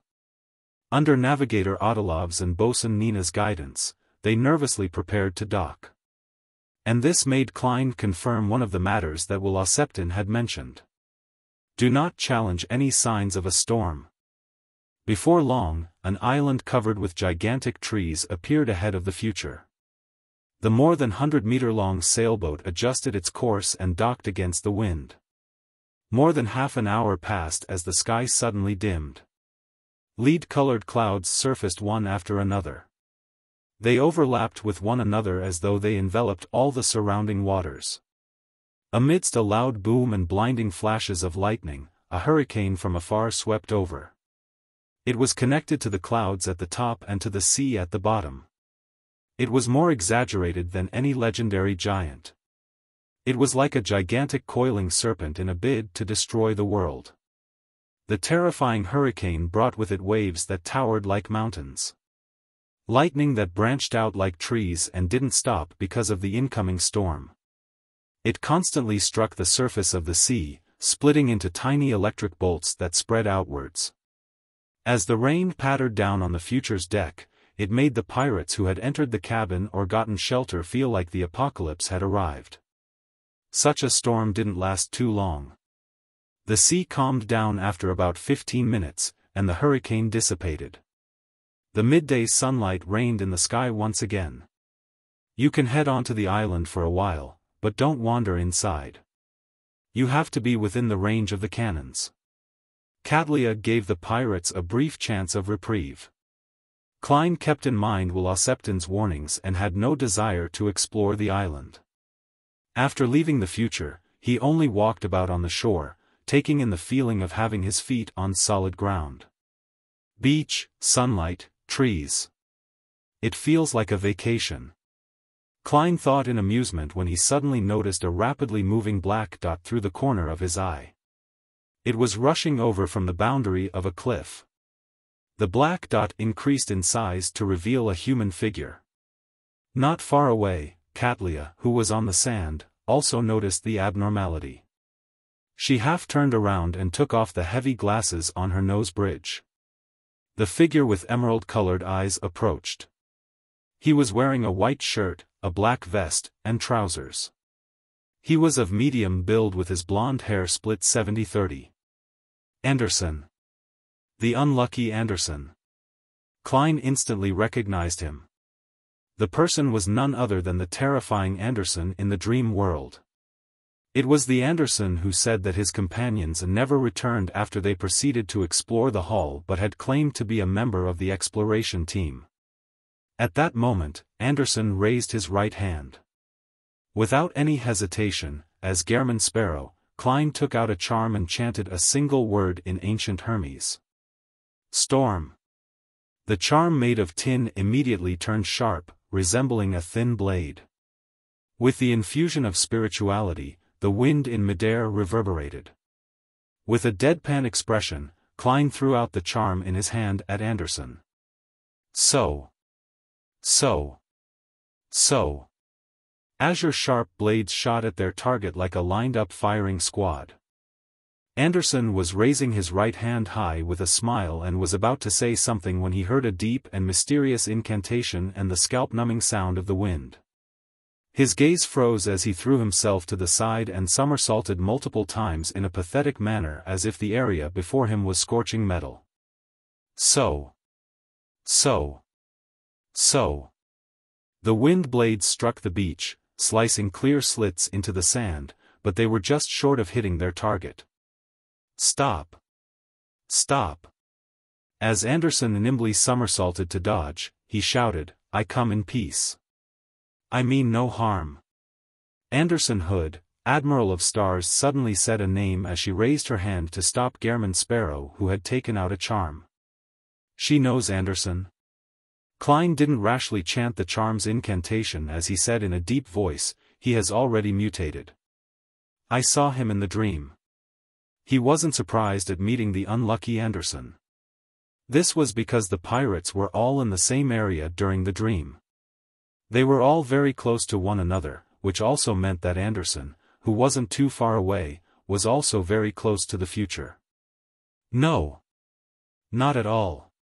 Anderson stood up, at a loss on whether to laugh or cry. He raised his hands like he was surrendering.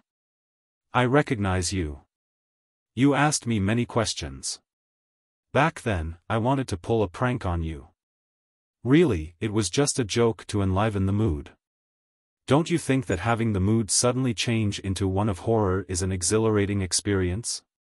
Of course, I'm referring to the target and not myself. If I had participated in the exploration, how could I still be alive? That is what I'm worried about." Klein didn't believe his explanation. Anderson shrugged and said, "I was preparing to explain that the moment I said that. I was planning on telling you that I was joking and had planned to seek your help. I hoped that you could take me away, but at that moment, the dream ended. Damn it, I was really too unlucky."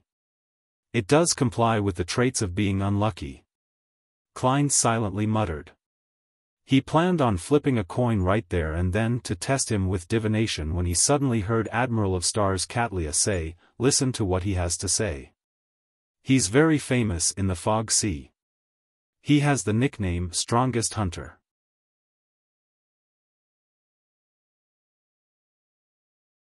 Chapter 652, Mermaid Clue's Strongest Hunter. Klein was shocked by this nickname. After carefully recalling, he realized that the man didn't have a bounty on his head. That meant that Anderson Hood's description of himself in the dream world was real and reliable. He was more of a treasure hunter. Unfortunately, Gehrman Sparrow hasn't killed any pirate admirals, otherwise, would be the strongest hunter. Klein didn't let down his guard as he coldly looked at the man. As long as Anderson Hood showed any signs of abnormality, he would immediately throw the charm in his hand. After all, the activation incantation was all the same. At his sequence, he could do it simultaneously while injecting his spirituality. Upon hearing the Admiral of Stars' introduction, Anderson seriously shook his head. "No, I'm not the strongest hunter." "Oh, he's still rather humble." Klein sighed inwardly.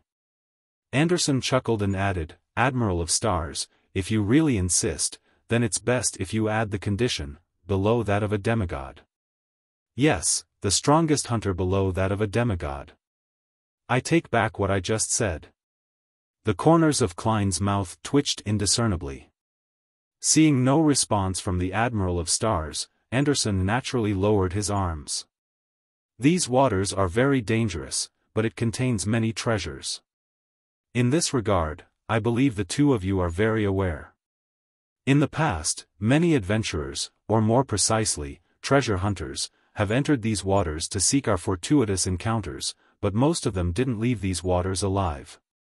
Heh, I'm talking about most, so there are always some lucky ones who can obtain items and ingredients while successfully leaving. The treasure hunting team I was in was organized by two treasure hunters who are experienced in this area. They claim to be very aware of which ruins are not to be explored in the first half of the safe route and which ruins could be attempted. They also claim to know which methods should be used to hunt various kinds of monsters, as well as what methods should be used to avoid evil creatures who have lost control. I've always been curious about these waters and was successfully convinced by them and joined the expedition. And then? Catlia looked at the figure opposite her with her black eyes that had a purple hue.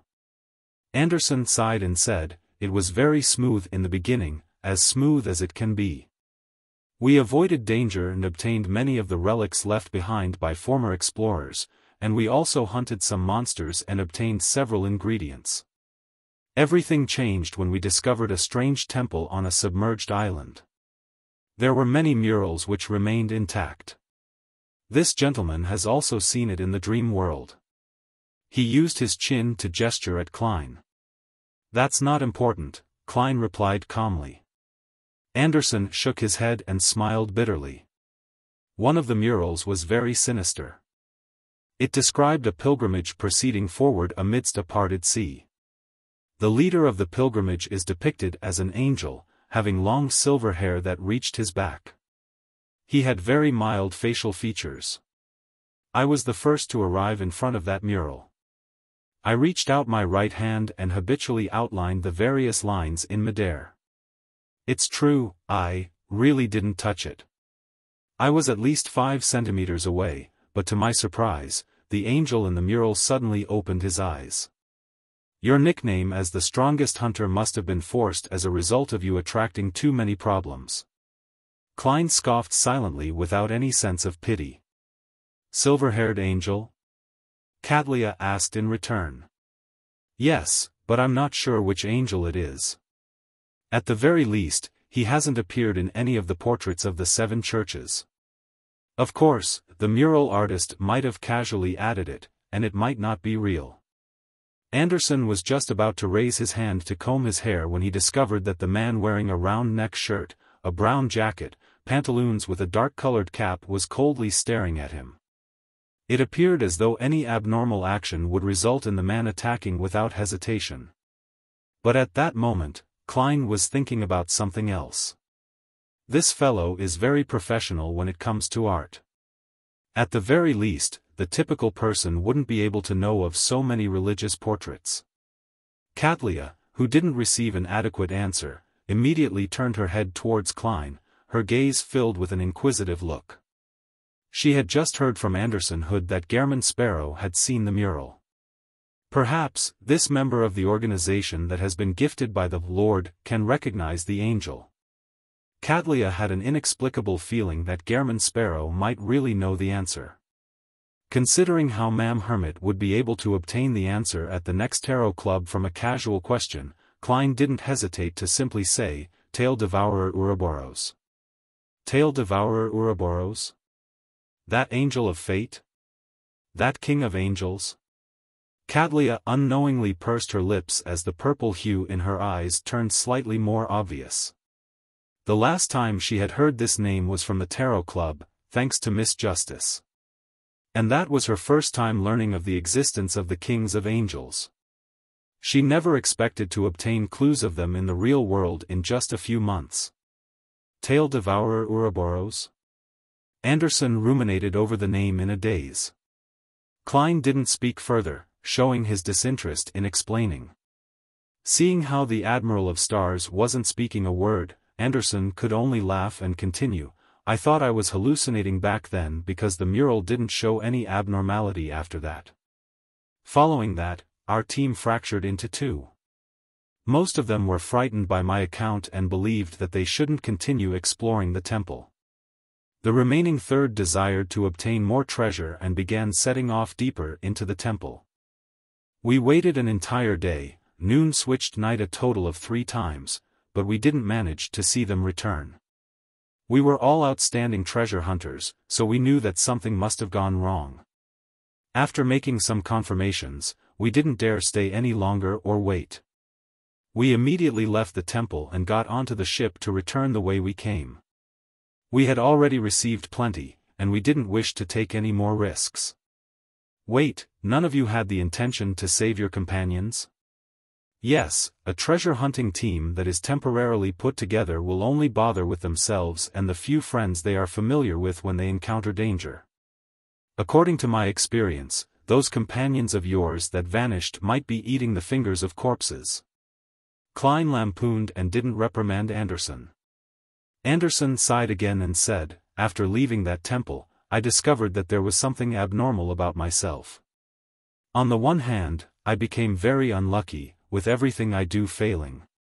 Even when drinking light beer in silence, I'll realize that someone had used a beer barrel as a toilet and pissed in it. Well, that's not what I encountered. It was my companion. On the other hand, we obtained control of ourselves in our dreams. We were no longer in a reverie and knew something, but we had no means to take action. Therefore, a number of my companions, a third of the original number of people, ventured deep into the dream world. They never returned. Katlia, who had been listening in silence, asked, what about their bodies in the real world? They mutated into monsters, killing quite a number of my remaining companions and sailors. Anderson took an obvious deep breath.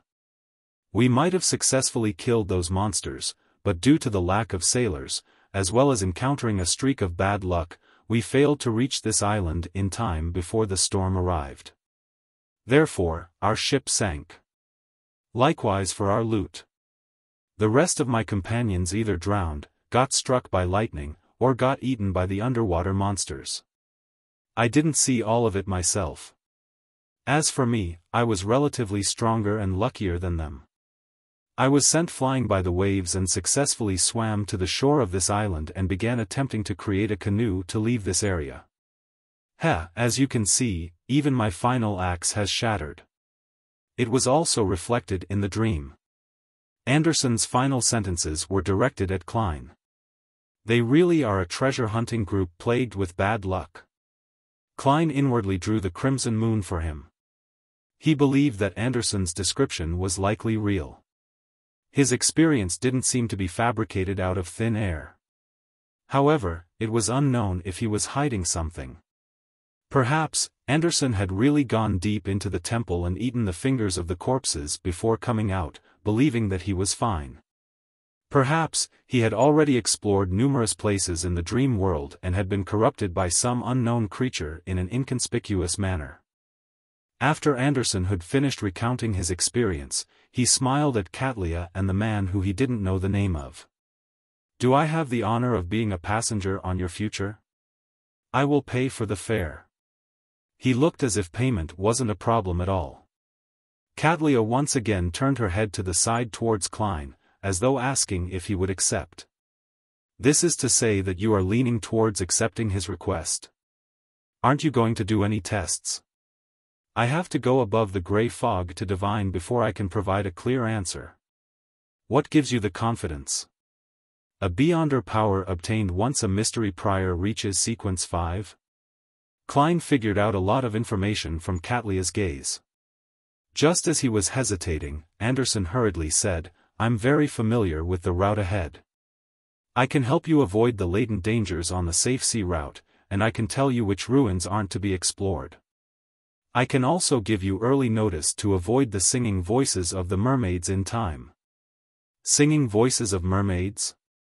Klein's eyes nearly lit up as it took him a great deal of effort to maintain Gehrman Sparrow's image. Yes, a day's voyage from here, and I mean a day in terms of the world outside, we will circle around a ruin and turn. Upon saying that, Anderson suddenly realized something as he shut his mouth with a smile without saying anything more. Klein thought for a moment and took out a gold coin in front of Anderson as he silently chanted. Andersonhood is problematic. He repeated 7 times and went through the standard process of divination, but he didn't hold any hopes for an answer. It was a test on Anderson. If Anderson really was problematic, he would definitely show signs of guilt. After all, he couldn't be certain of Gehrman Sparrow's divination standard and was unable to determine if he could disrupt it successfully. Ding! The gold coin was flung into the air before landing. Klein glanced at it before putting it into his pocket. No problem. I'll later make a confirmation by going above the gray fog. Klein added inwardly. Katlia looked at Anderson and nodded. I agree to your request. However, after we leave these waters, you need to hand over half of what you have. If there's nothing, I'll not take anything either. Anderson fell silent for a few seconds before smiling again. Deal. Having found a way out, he clearly relaxed as he smiled. Also, I have to warn you that although my bad luck is limited to me alone, you should be careful because I might attract monsters. Of course, I believe that with you, this gentleman, and myself, we should be able to guarantee our safety. Just as he said that, the entire island quaked. A smoky plume emanated out of the primitive forest. Don't tell me a monster is really coming, Anderson subconsciously turned agape.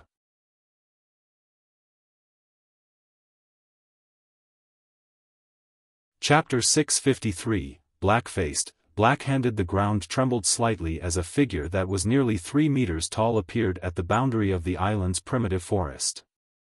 Its body was grayish-white in color, seemingly formed from boulders.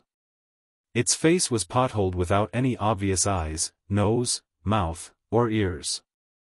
Stone giant, Katlia muttered the monster's type.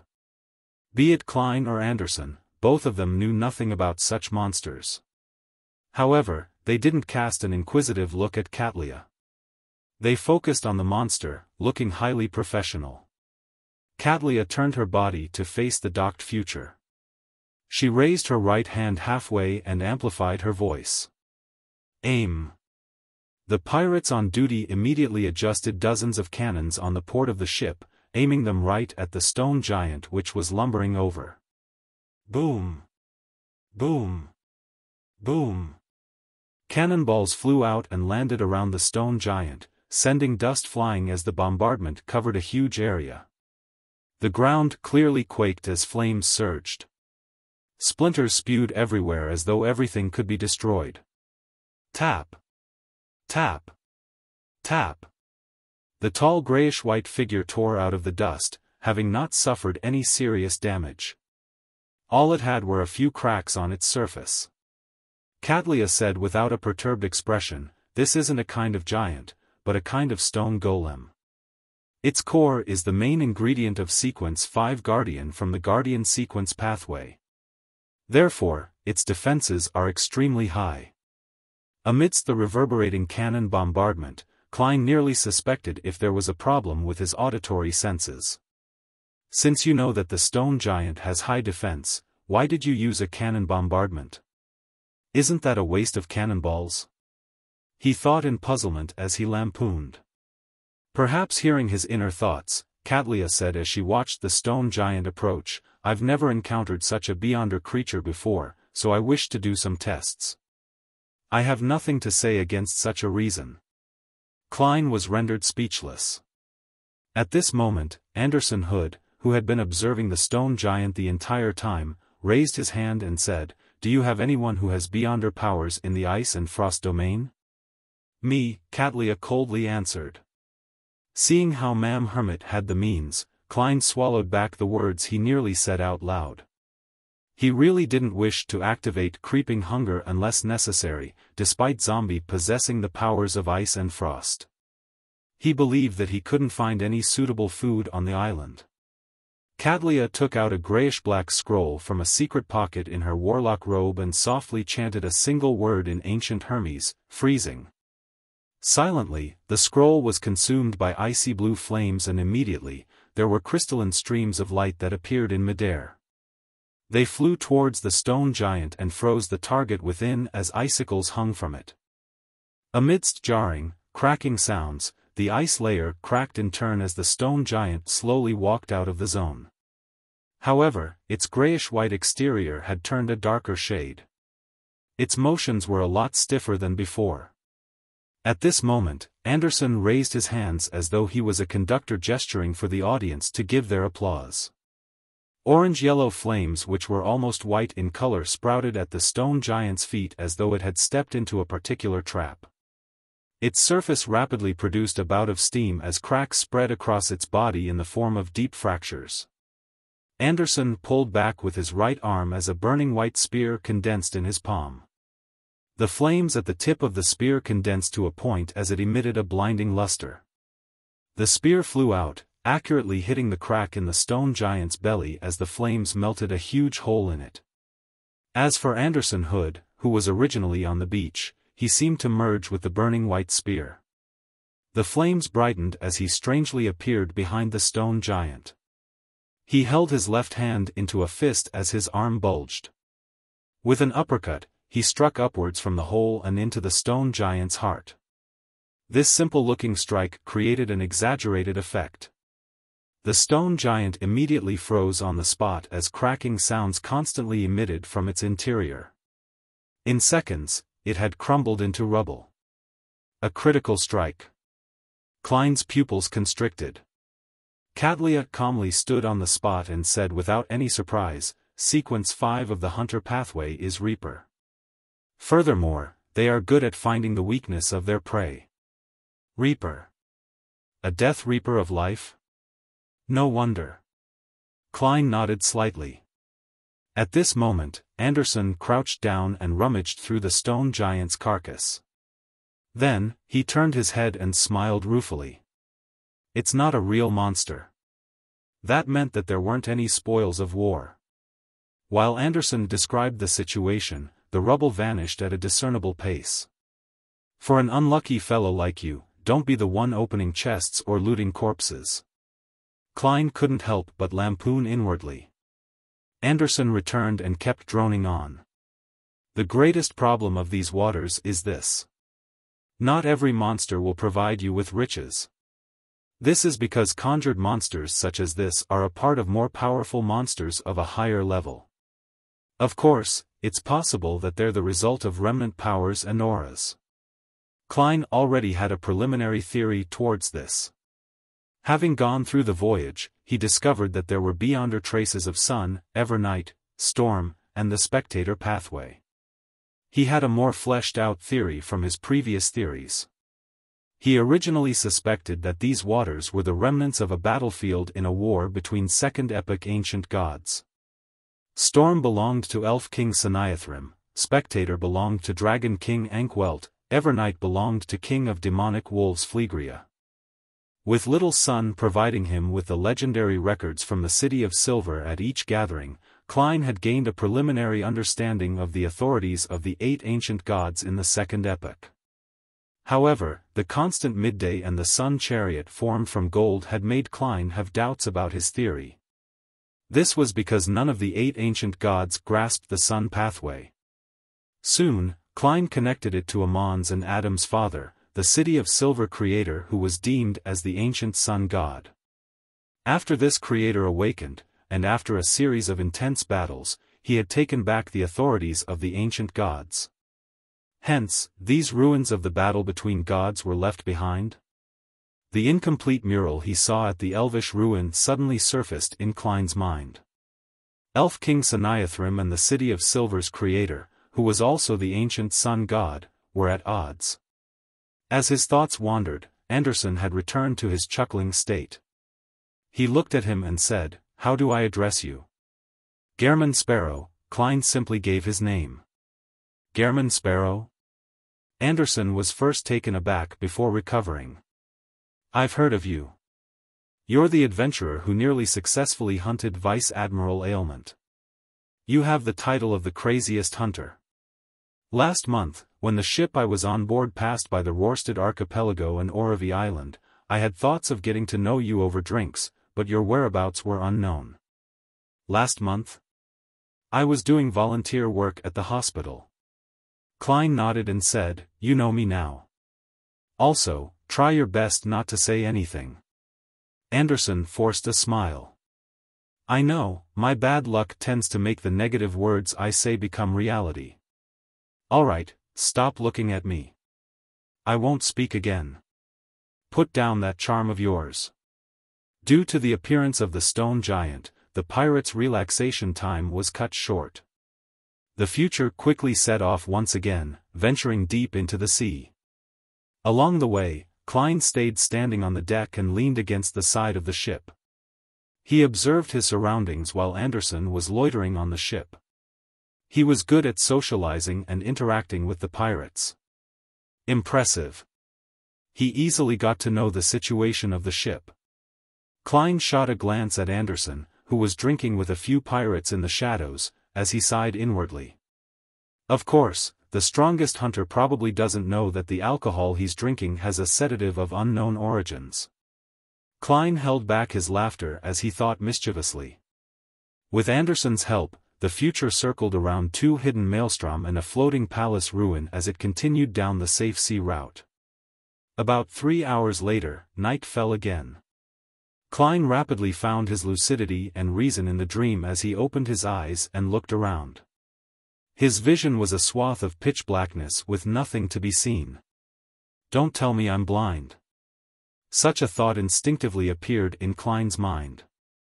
Then, he reached his right palm into his pocket and took out a matchstick.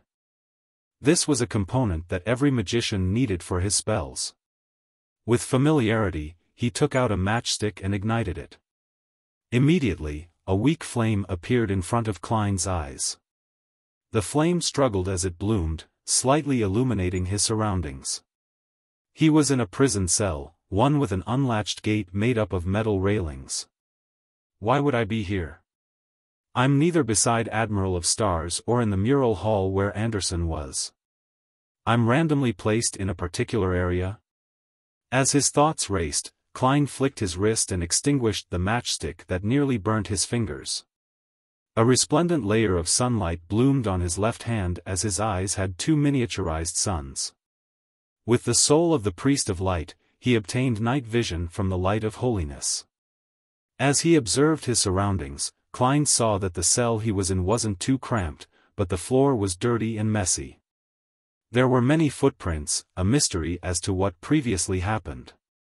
Most of them are human footprints. A few of them are rather exaggerated, likely belonging to giants. The single bed is broken in the corner while there's a key beside the door. Someone succeeded in a jailbreak? Klein came before the unlocked metal gate and carefully looked outside. The prison was filled with darkness. The darkness enveloped a stone-paved corridor, and across from him was a cold but solid wall. The path extended continuously on both sides as though there were more prison cells. Klein retracted his gaze, picked up the key on the ground, and locked the gates. He didn't attempt to head out and continued staying in the cell. He clearly remembered that Wuxia had advised him not to explore the dream world. Therefore, he planned on awaiting the arrival of noon. So what if it's a prison cell? It's not like I'm leaving. Klein huddled in the corner, sitting on the halved single bed, seemingly blending with the rich darkness around him. In this extreme silence, Klein suddenly cocked his head since he vaguely heard light footsteps. The sound of footsteps came from afar in an ethereal manner and at a slow frequency as it approached him.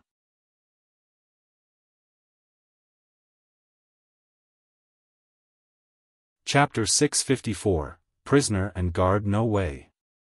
I haven't gone anywhere. Has the far-reaching hands of trouble come on its own? Klein revealed a grimace that didn't match Gehrman Sparrow's persona. He nearly drew a gasp. The only thing stopping him from doing that was because it would cause quite a stir, making trouble discover his hiding spot. No longer a green nighthawk, he rapidly made up his mind. He held his breath, slowly stood up, and moved to the side of the metal gate, without a sound. He secretly and silently looked in the direction of the incoming footsteps. He believed that, since hiding and avoiding it wasn't necessarily useful, he had to determine the danger revolving around the situation so as to make the best choice. The two miniature suns in his eyes dimmed as Klein waited for nearly a minute as he heard the footsteps turn heavier and clearer. Following that, he heard the clanking sound of a metallic gate slamming into the wall. Following that, he saw a towering figure appear on the right of the corridor. The figure was nearly 2.5 meters tall and wore black, full-body armor. The cold feeling it exuded seemed corporeal like a gigantic knight. His aura was converged, and he was stayed like the deep sea. In the space where his eyes were, there were two deep red glows that flickered. In his hand was a long and broad black sword. Creak. He pushed open the metal gate to a cell and stepped in. He circled the cell, seemingly in search of something. Man. Is he trying to find a particular prisoner? I'll definitely be discovered if this continues. Klein hesitated for a moment and wondered if he should leave the cell and search for a way out before the figure came close, or to sneak an attack to finish the target in a clean swoop before continuing to huddle in a corner to await the end of the dream. After judging how much time he had left to think, Klein quickly took off the topaz pendant on his left wrist and began divining with a voice that perhaps only he could hear. That knight from before is very strong. After quickly repeating it 7 times, Klein opened his eyes to see the topaz pendant turning clockwise at a high frequency in large amplitudes. This meant that the target was an extremely dangerous existence. Without any hesitation or time to hesitate, Klein used the beyonder powers of a clown and controlled his muscles to pull open the metal gates without causing any additional stimulation. Then, he took the opportunity when the black-armored entity entered another cell, to gently walk out into the corridor and rapidly headed left with his body crouched. In the immense darkness, as he listened for any commotion behind him, he maintained his stealthy and swift motions, quickly making a bend and arriving at a metal gate which opened outwards. It looked like an exit. Attempting to push and pull, Klein discovered that the metal gates weren't heavy, but it had been locked. After 2 seconds of thought, he took out the key he picked up inside his cell, inserted it, and twisted it without holding out much hope. A light click of a latch opening sounded as the metal gates unlocked. That works? Although it's a dream, you can't just have a randomly picked up key be an important item. I originally planned on folding some paper to insert into the keyhole and repeatedly slice at it, bit by bit. Klein slowly pushed open the door as he lampooned while thinking in puzzlement. To his disappointment, what stood behind the metal gates wasn't the exit but a hall filled with junk. Closing the gate behind him in passing, he locked it again and circled around the items randomly strewn around, in search of a possible door or path. A few seconds later, he noticed an inconspicuous black wooden door in a corner. Therefore, he carefully approached it and reached out for the handle. The scene inside naturally appeared in his mind. It was a storage room, and on the right was a full-body mirror. And to its right was a figure wearing a short linen robe. There's someone there? The escaped prisoner? Having been forced to leave his comfort zone, Klein decided to take hold of the initiative in a limited fashion. Therefore, he gently twisted the handle and pushed open the black wooden door. He wanted to gather information on the general situation, so as to determine where to engage in combat or flee at the critical moment in time. "Who is it?" the figure wearing a short linen robe hurriedly but softly asked. Its voice was filled with despair and pain. "An adventurer," Klein succinctly answered. He had already used his night vision to discern the figure's looks. It was a man with a weathered face.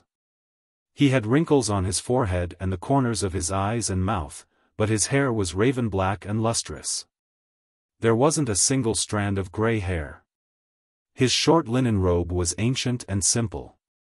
His expression was distorted due to the pain. His rarely seen pure black eyes were filled with unconcealed surprise and puzzlement. "Adventurer? Why would you be here?" Klein maintained a certain distance from the man who was difficult to discern whether he was considered young or old. He stood by the entrance and looked at him. Before asking others, introducing yourself is a necessary form of politeness. As a faceless, just the short act of sizing him up from before had made him grasp the man's features. Apart from the discordant hair and the wrinkles, he had an old, gruesome scar on his cheek. The man was startled as he worriedly glanced at the hull. "It's best you close the door.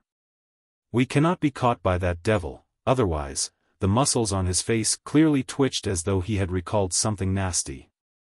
"Devil?" Klein murmured and extended his hand back to close the black wooden door. The man heaved a sigh of relief and smiled wryly. "I apologize. I was indeed impolite. My name is Leomaster, an ascetic of a religious organization." "A religious organization? From the looks of it, you aren't a devotee of any of the 7 deities." Klein discovered a problem with his choice of words. If he was an ascetic of one of the 7 deities, he could have directly said it out loud. Even the high priest of the Church of Sun and the bishops of the Church of Storms wouldn't come to blows the moment they met in such a dangerous place. Leomaster said with a self-deprecating laugh, "That's right. I worship the original creator. He is an omnipotent and omniscient existence, the source of everything great. He is the beginning and the end. He is the God of all gods." This. Upon hearing how this person revered the original creator, Klein's first reaction was that it was the Twilight Hermit Order. However, there are also some smaller denominations in the northern and southern continents. There's quite a number of people who believe in the original creator.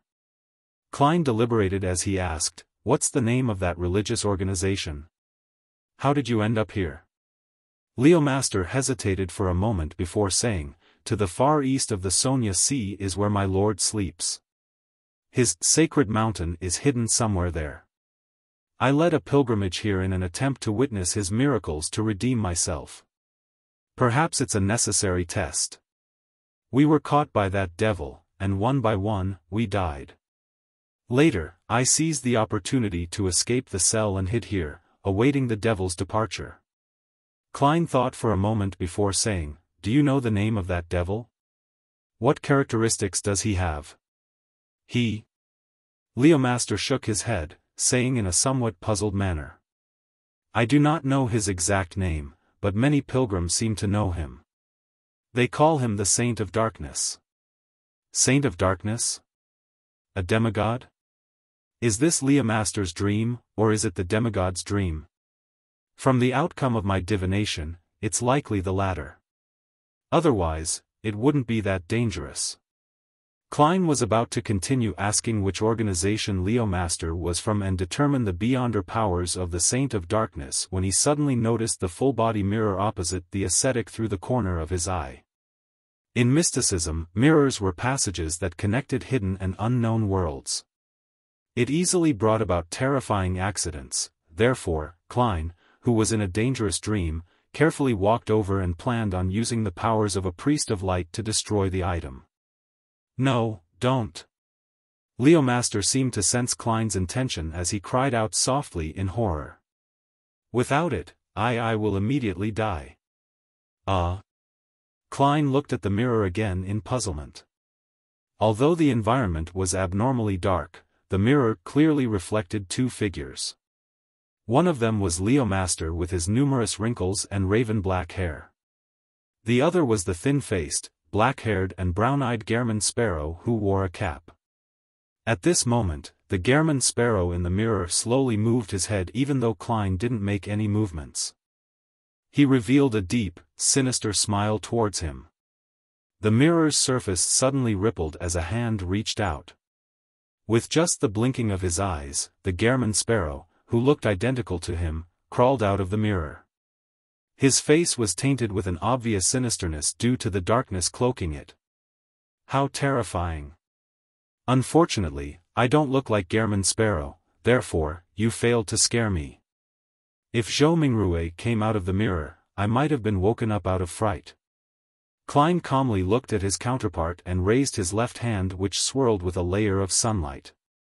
The sinister German sparrow smiled as he raised his left hand as well, making a darkness that was made up of magnificence and sinisterness surface on his glove. This corresponded to the powers of a baron of corruption. My clone? Klein thought as he raised his right hand expressionlessly. From out of nowhere, he held a short milky white scepter in his palm, and at its tip were embedded blue gems. Sea God Scepter. Although his actions in a dream needed to abide by logic in order to achieve the desired effects, Klein suspected that the illusory world was unable to influence the mysterious space or the grey fog. Therefore, he attempted to simplify the ritualistic process and told himself that the Sea God Scepter was stored in a similar unique zone in the spirit world. He could retrieve it whenever he wanted. The outcome from his attempt delighted Klein. Indeed, the dream world was unable to differentiate between a unique zone in the spirit world and the space above the grey fog. With the premise of the Sea God Scepter belonging to him, this sealed artifact at the demigod level was retrieved. It really works. Otherwise, I'd have to engage in an intense battle. Klein secretly heaved a sigh of relief. He similarly believed that the mirror was unable to replicate matters related to the grey fog. The sinister German sparrow looked opposite him in a dazed state. He instinctively raised his hand, but his right palm was empty. Then, he saw countless bolts of silver lightning shoot out, enveloping him inside, causing him to expend one paper figurine substitute after another without being able to escape from the area. With a sizzling sound, a huge ball of lightning illuminated the cramped room, which provided no room for dodging. Following that, the German sparrow from the mirror vanished. For some reason, Klein felt himself immediately turn serene, as though he had become a sage. He turned his head and looked at Leomaster again. "What's the name of the religious organization you joined?" Leomaster trembled as he answered, "Aurora Order, Aurora Order." Klein was stunned as he couldn't help but prick up his brows. At this moment, there was a loud clanking outside. The locked gates that opened outwards had seemed to have been kicked open. Thump. Thump. Thump. The heavy footsteps that sounded like drumming walked towards the corner, seemingly discovering where Klein and Leomaster were hiding. Klein suspected that the lightning storm from before had been sensed by the Saint of Darkness. There's no way of hiding. Klein held the Sea God Scepter and kicked the black wooden door of the storage room open towards the Saint of Darkness. As the door tumbled, he clearly saw his target's appearance. The knight, who was wearing black full-body armor, had already raised up his visor at some point in time, revealing his deep wrinkled face and some of his bright raven-black hair, as well as the old scar on his cheek. He looked identical to Leomaster. Even the minute features were identical. The only difference was the deep redness that emitted from his eyes.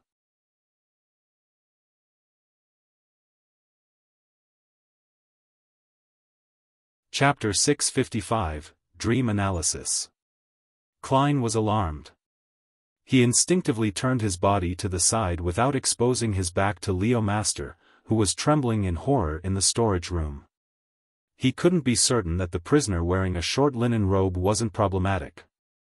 At this moment, the deep redness in the black-armored knight who had the same face as Leomaster brightened drastically. He raised up the gloomy broadsword in his hands. Bam! With a step forward, he cleaved forward at a speed that Klein couldn't capture with his naked eyes. At the same time, Klein, who was standing to the side of him, subconsciously raised the Sea God Scepter and made the blue gems at its tip light up simultaneously. Whoosh! A corporeal hurricane appeared out of thin air as it swirled around Klein, protecting him within the eye of the hurricane. Whoosh! The black streams of light carved its way over as layer after layer of the strong winds dissipated, scattering in every direction, causing the entire hall to tremble. Boom! Under the black broadsword, the hurricane produced an explosive boom and was reduced to a surging wave that flooded the entire region. It lifted up all the junk into the air. The intense collision clearly shook the dream as Klein felt his mind go adrift. he couldn't help but roll twice. Plop. He fell from his bed to the floor, the fall causing him to open his eyes. That Saint of Darkness is really powerful. Or should I say that I've never used the Sea God Scepter in the real world, so I'm unable to replicate its full might in the dream. Wait. It's still night. Klein suddenly noticed a problem. At that moment, the midday sunlight wasn't beaming in from the windows. His awakening was due to the intense struggle in the dream, not due to a natural occurrence. That also meant that he needed to sleep immediately, otherwise, he might very well disappear in the dark night, never to be found again. With that thought flashing in his mind, Klein pushed his right hand to the ground, flipping his body up as he flew towards his bed and laid himself down. Then, he imagined the stacked spherical lights and quickly entered his dream. During this process, Klein swept his gaze to the window and vaguely saw the dark night outside. It was quiet and serene without any sense of sinisterness. Meanwhile, he vaguely felt that there was a fog encompassing the surface of the sea relatively far away. Amidst the fog, there was a cathedral composed of rather ancient architecture. It was completely black in color. There wasn't a bell tower, and at the top of it were pitch-black ravens spiraling around it as though they were consecrating or lamenting over something. This cathedral has many buildings around it. There are ordinary two-story residences and simple wooden huts. There are bread shops with hanging signboards and grayish-white mills using water wheels for power. Pedestrians pass through the main streets and alleys with their figures flitting about, impossible to know of their actual situations. A mirage? The source of the danger at night? All the people who disappeared had lost their minds and went somewhere? Klein woke up from his dreams because he subconsciously considered the questions that he had accumulated. Following that, he forcefully made himself concentrate. He retrieved the Sea God Scepter from the spirit world's unique zone. He remembered that he was in an intense battle with the Saint of Darkness just before he left the dream. The slightly dim golden light shone into Klein's eyes as everything immediately turned bright. What he could see was no longer the tall knight dressed in black full-bodied armor, nor was it Leo Master, who was dressed in a short linen robe. Instead, he was facing a floor-to-ceiling window that faced the setting sun. The window was very clean and revealed an indescribable sense of purity under the sun's illumination. By the side of the window were tables with their original wooden colors and black high-back chairs. Further away were rows of bookshelves with all kinds of books placed on them. A library? A book repository?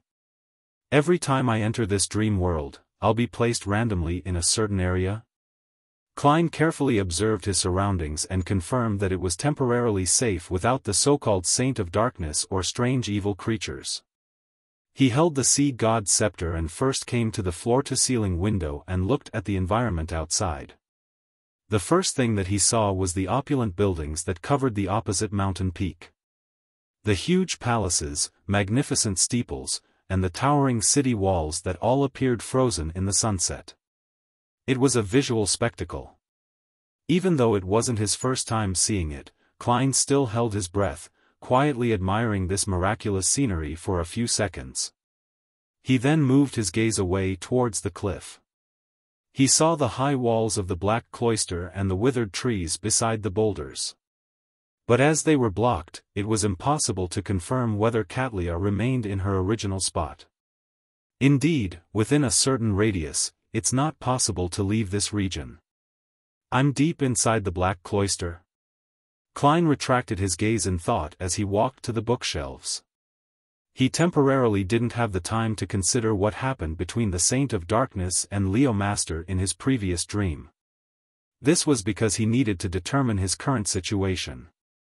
When he arrived by the bookshelves, Klein discovered that the books placed on them had their own names. They weren't blurry and indistinct like ordinary dreams. The Spirituality of Life, Book of Charms, The Flower Within the Heart, The True Cosmos and Inner Universe. These are all books on mysticism. Klein carefully reached out and took out the Book of Charms. He quickly flipped through it and realized that he knew most of the content, but there was a small portion which he had never come into contact with. It can be confirmed that this isn't from my dream. Ma'am hermits? The knowledge that pursues her and is injected into her has been conjured in this black cloister? Klein had no desire to explore beyond where he was. He held the Book of Charms and returned to the side of the floor-to-ceiling window. He found a spot to sit down and began reading in a serious manner with the sunset's glow. You can still study even in dreams. As he lampooned, he took out a pen and paper as he wrote and drew. While he was engrossed in this, the light suddenly bloomed as blinding whiteness blanketed his vision. Klein naturally opened his eyes and felt warmth from the sunlight that shone inwards. I just read a few pages and plan to speed read it before using dream divination to recall them. Klein sat up, frustrated. He felt like he had lost a good opportunity to study. This was because he couldn't determine if he would be randomly placed in the Black Cloister's library again. He straightened his hair, wore his cap, and went to the deck. As he observed his surroundings, he recalled the dream. That prison is likely inside the Black Cloister as well. Yes, it might be underground. In other words, the Saint of Darkness and Leo Master are in a ruin nearby. It's no wonder that Wuxia told me not to attempt exploring the dream. These places are really filled with danger. Why would the Saint of Darkness and Leo Master look identical? That dream was a little strange.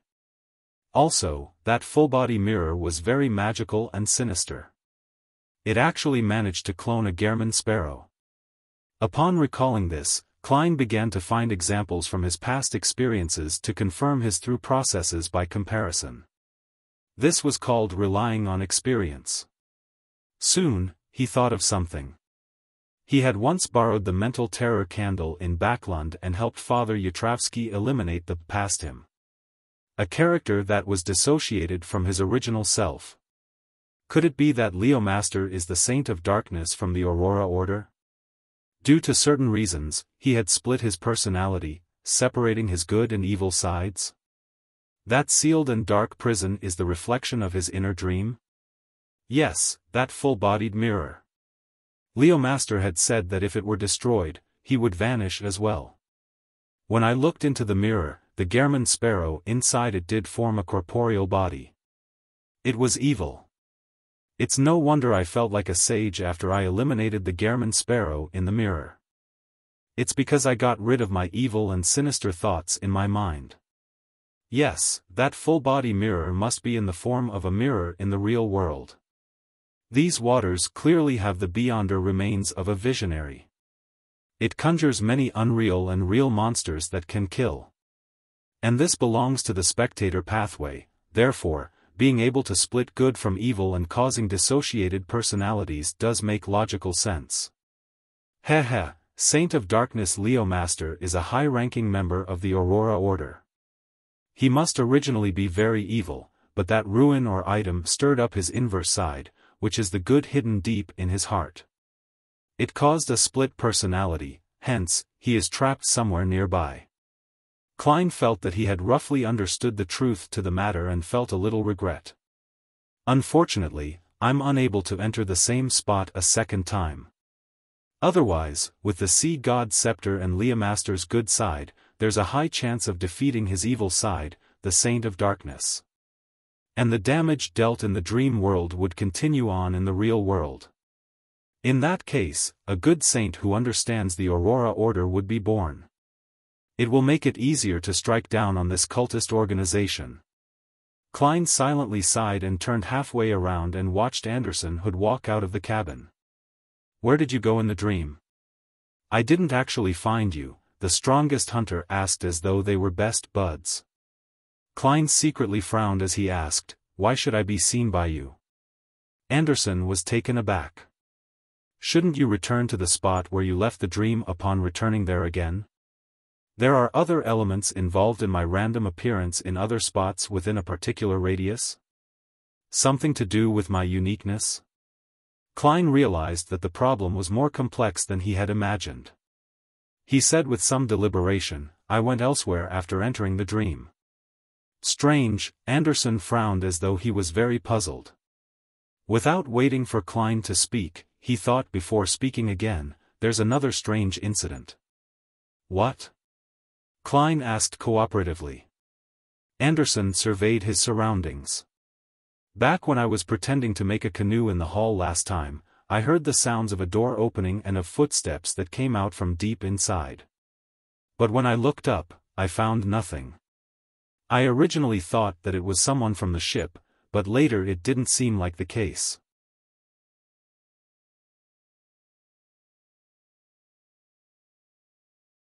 Chapter 656, Crazy Mutation. Someone opened a door deep in the Hall of Murals and came out? A rampager or beyonder creature who was nearby? Furthermore, it possesses the ability to act in dreams? After hearing Anderson Hood's description, Klein began making logical speculations. As his thoughts whirled, he suddenly had a new idea. Could it be the owner of the mysterious eyes that observed me and the deck? It's possible. If that mysterious person has been lurking on the ship the entire time and followed us into these waters, then he'd have to sleep when night falls, so he will appear in the dream world. Ma'am Hermit is completely unaware of his existence, or has she tacitly agreed to his actions? Or he's the trump card that she wields, which is why she isn't afraid of the dangers in these waters when taking on my mission? No, that cannot be determined. At the very least, I can't determine that the person who opened the door deep inside the Hall of Murals is the mysterious person on the ship. Klein looked at Anderson with a deep, gloomy look before asking, why does it seem unlikely? Back when Anderson had mentioned it, he originally suspected that the person who opened the door was a member of the future, but he later felt that it was unlikely. Anderson chuckled. I visited every person on the ship in the dream, and I discovered that no one possesses the ability to act freely in that world except you. Unfortunately, I was pushing open a door outside back then, Klein said calmly. Anderson shrugged and said, I know, that's why I'm not suspecting you. These waters have dangers lurking everywhere.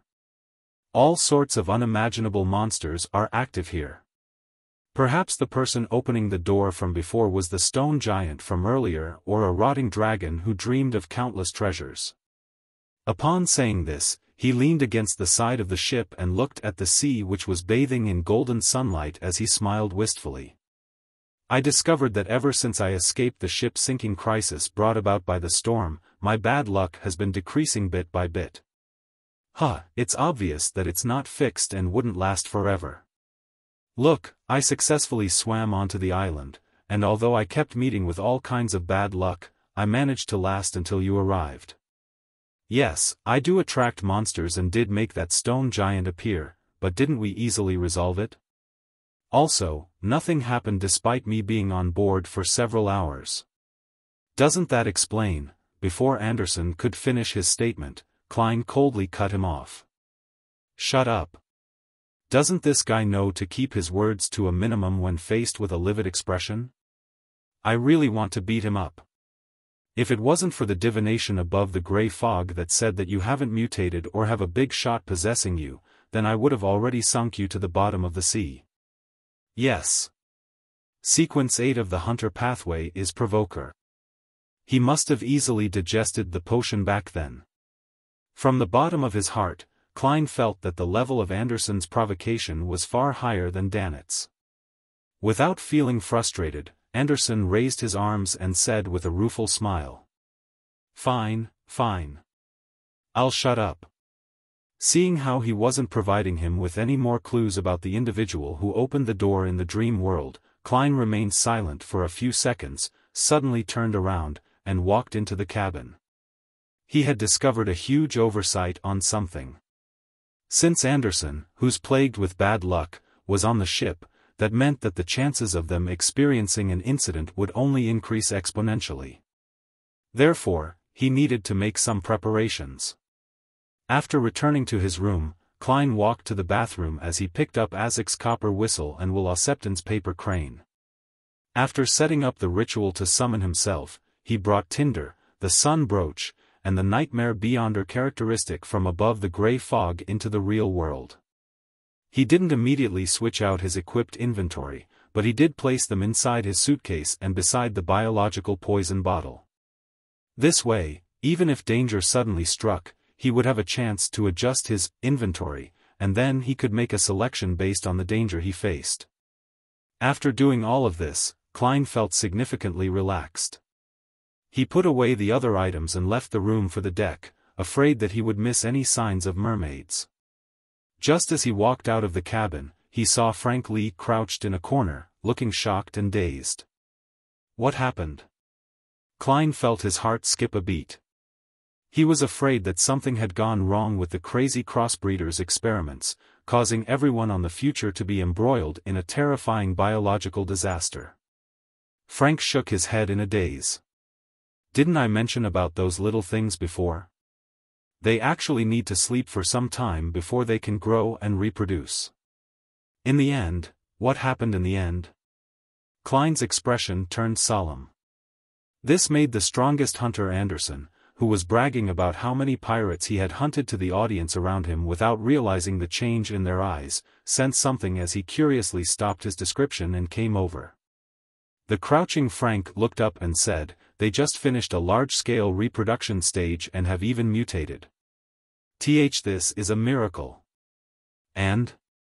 Where have they gone? Are they still in your laboratory?" Klein instinctively felt that this wasn't something good. Frank used 2 seconds to digest the problem as he rolled up his sleeves to show his hairy arm. He pounded the deck in front of him and revealed a smile. "They have drilled inside and have seemingly reconstructed the future." Amidst the dull pounding, something that seemed like milk spewed out like a fountain from the deck, spraying Frank Lee in the face. He licked the liquid by his lips and said in pleasant surprise, "The future. The future has produced milk." At the same time, the pirates by the side of the ship pointed down at the cannons in horror. "The cannons are spewing milk. This isn't scientific." Klein nearly couldn't control the twitching of his facial muscles. Ever since he boarded the future, and ever since the ship came to the ravine and began the descent, he felt that many of the things that had happened were extremely unscientific. It even exceeded the confines of his mysticism knowledge. Anderson watched Agape, nearly forgetting to inquire. He stomped his feet habitually and successfully saw another milk fountain spew out.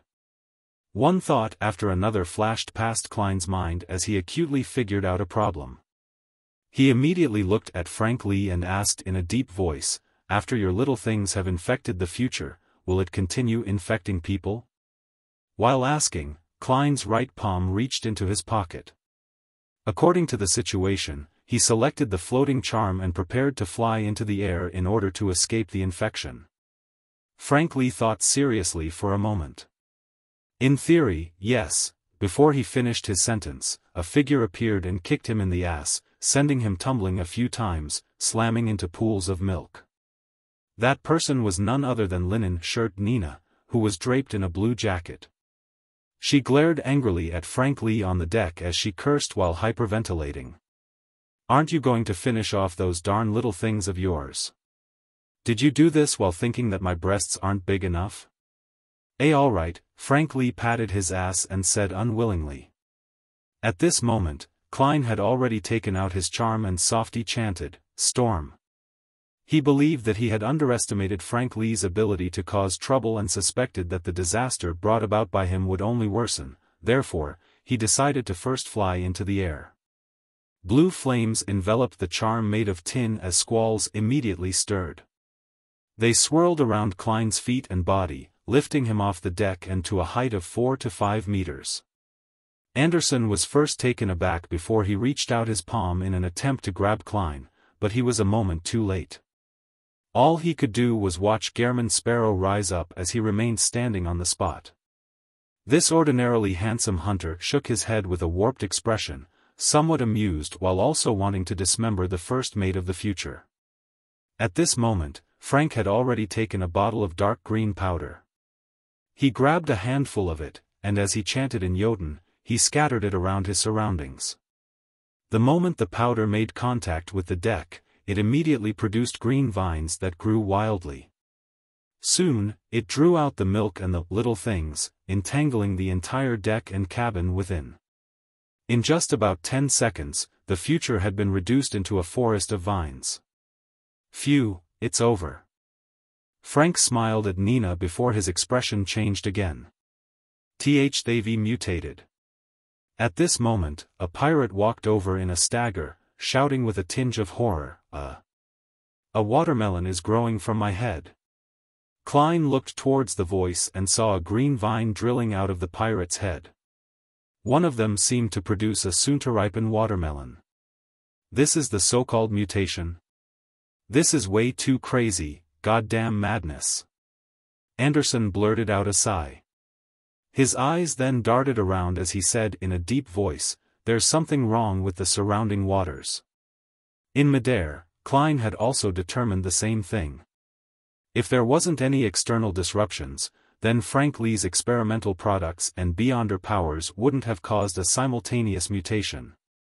Rip. One vine after another tore apart as the window to the captain's cabin opened. Catlia appeared there and shouted in an amplified voice with witchcraft, "Frank, stop all experiments. There are remnant auras of Mother Earth here." Mother Earth? Klein looked in surprise at Mam Hermit, and he felt that his theories about these waters being the battlefield of the gods had been completely overturned. Oh my, merciful mother. Frank crossed his arms and made a pose like he was hugging a baby. Following that, he sprawled on the floor as he devoutly kissed the vines. Catlia silently watched this scene as resplendent stars instantly swirled around her.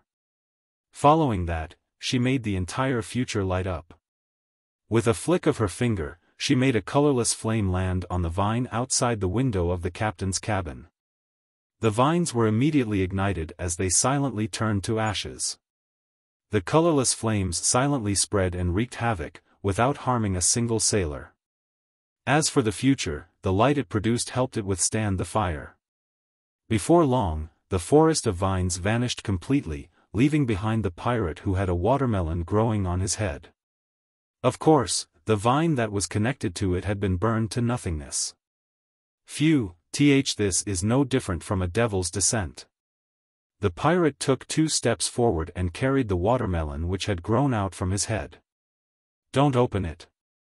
Just as Catlia's warning reverberated, the pirate had opened the watermelon with brute force, partially to vent his anger and partially to satisfy his curiosity. The watermelon split into 2, and inside it was a milky white brain filled with gullies. Flowing around it was a blood-like liquid. With a thud, the pirate died immediately, without any chance of saving him. The Beyonder characteristics on him rapidly condensed at an extraordinary speed. How sinister and crazy. Klein sighed silently and prepared to land back onto the deck. At that moment, he saw a gigantic palm suddenly reach out from the surface of the sea, smacking the side of the future. The 5 fingers of the palm were long, each almost half a meter long. The entire thing was a grayish-black color like an arid desert. Klein silently drew out a gasp as he couldn't help but look at Anderson Hood. This fellow had just mentioned that nothing had happened since he came on board. You're tuning into the Xiaofan's Wuxia Tales YouTube channel. Don't forget to subscribe and join us on this journey to catch the most captivating stories.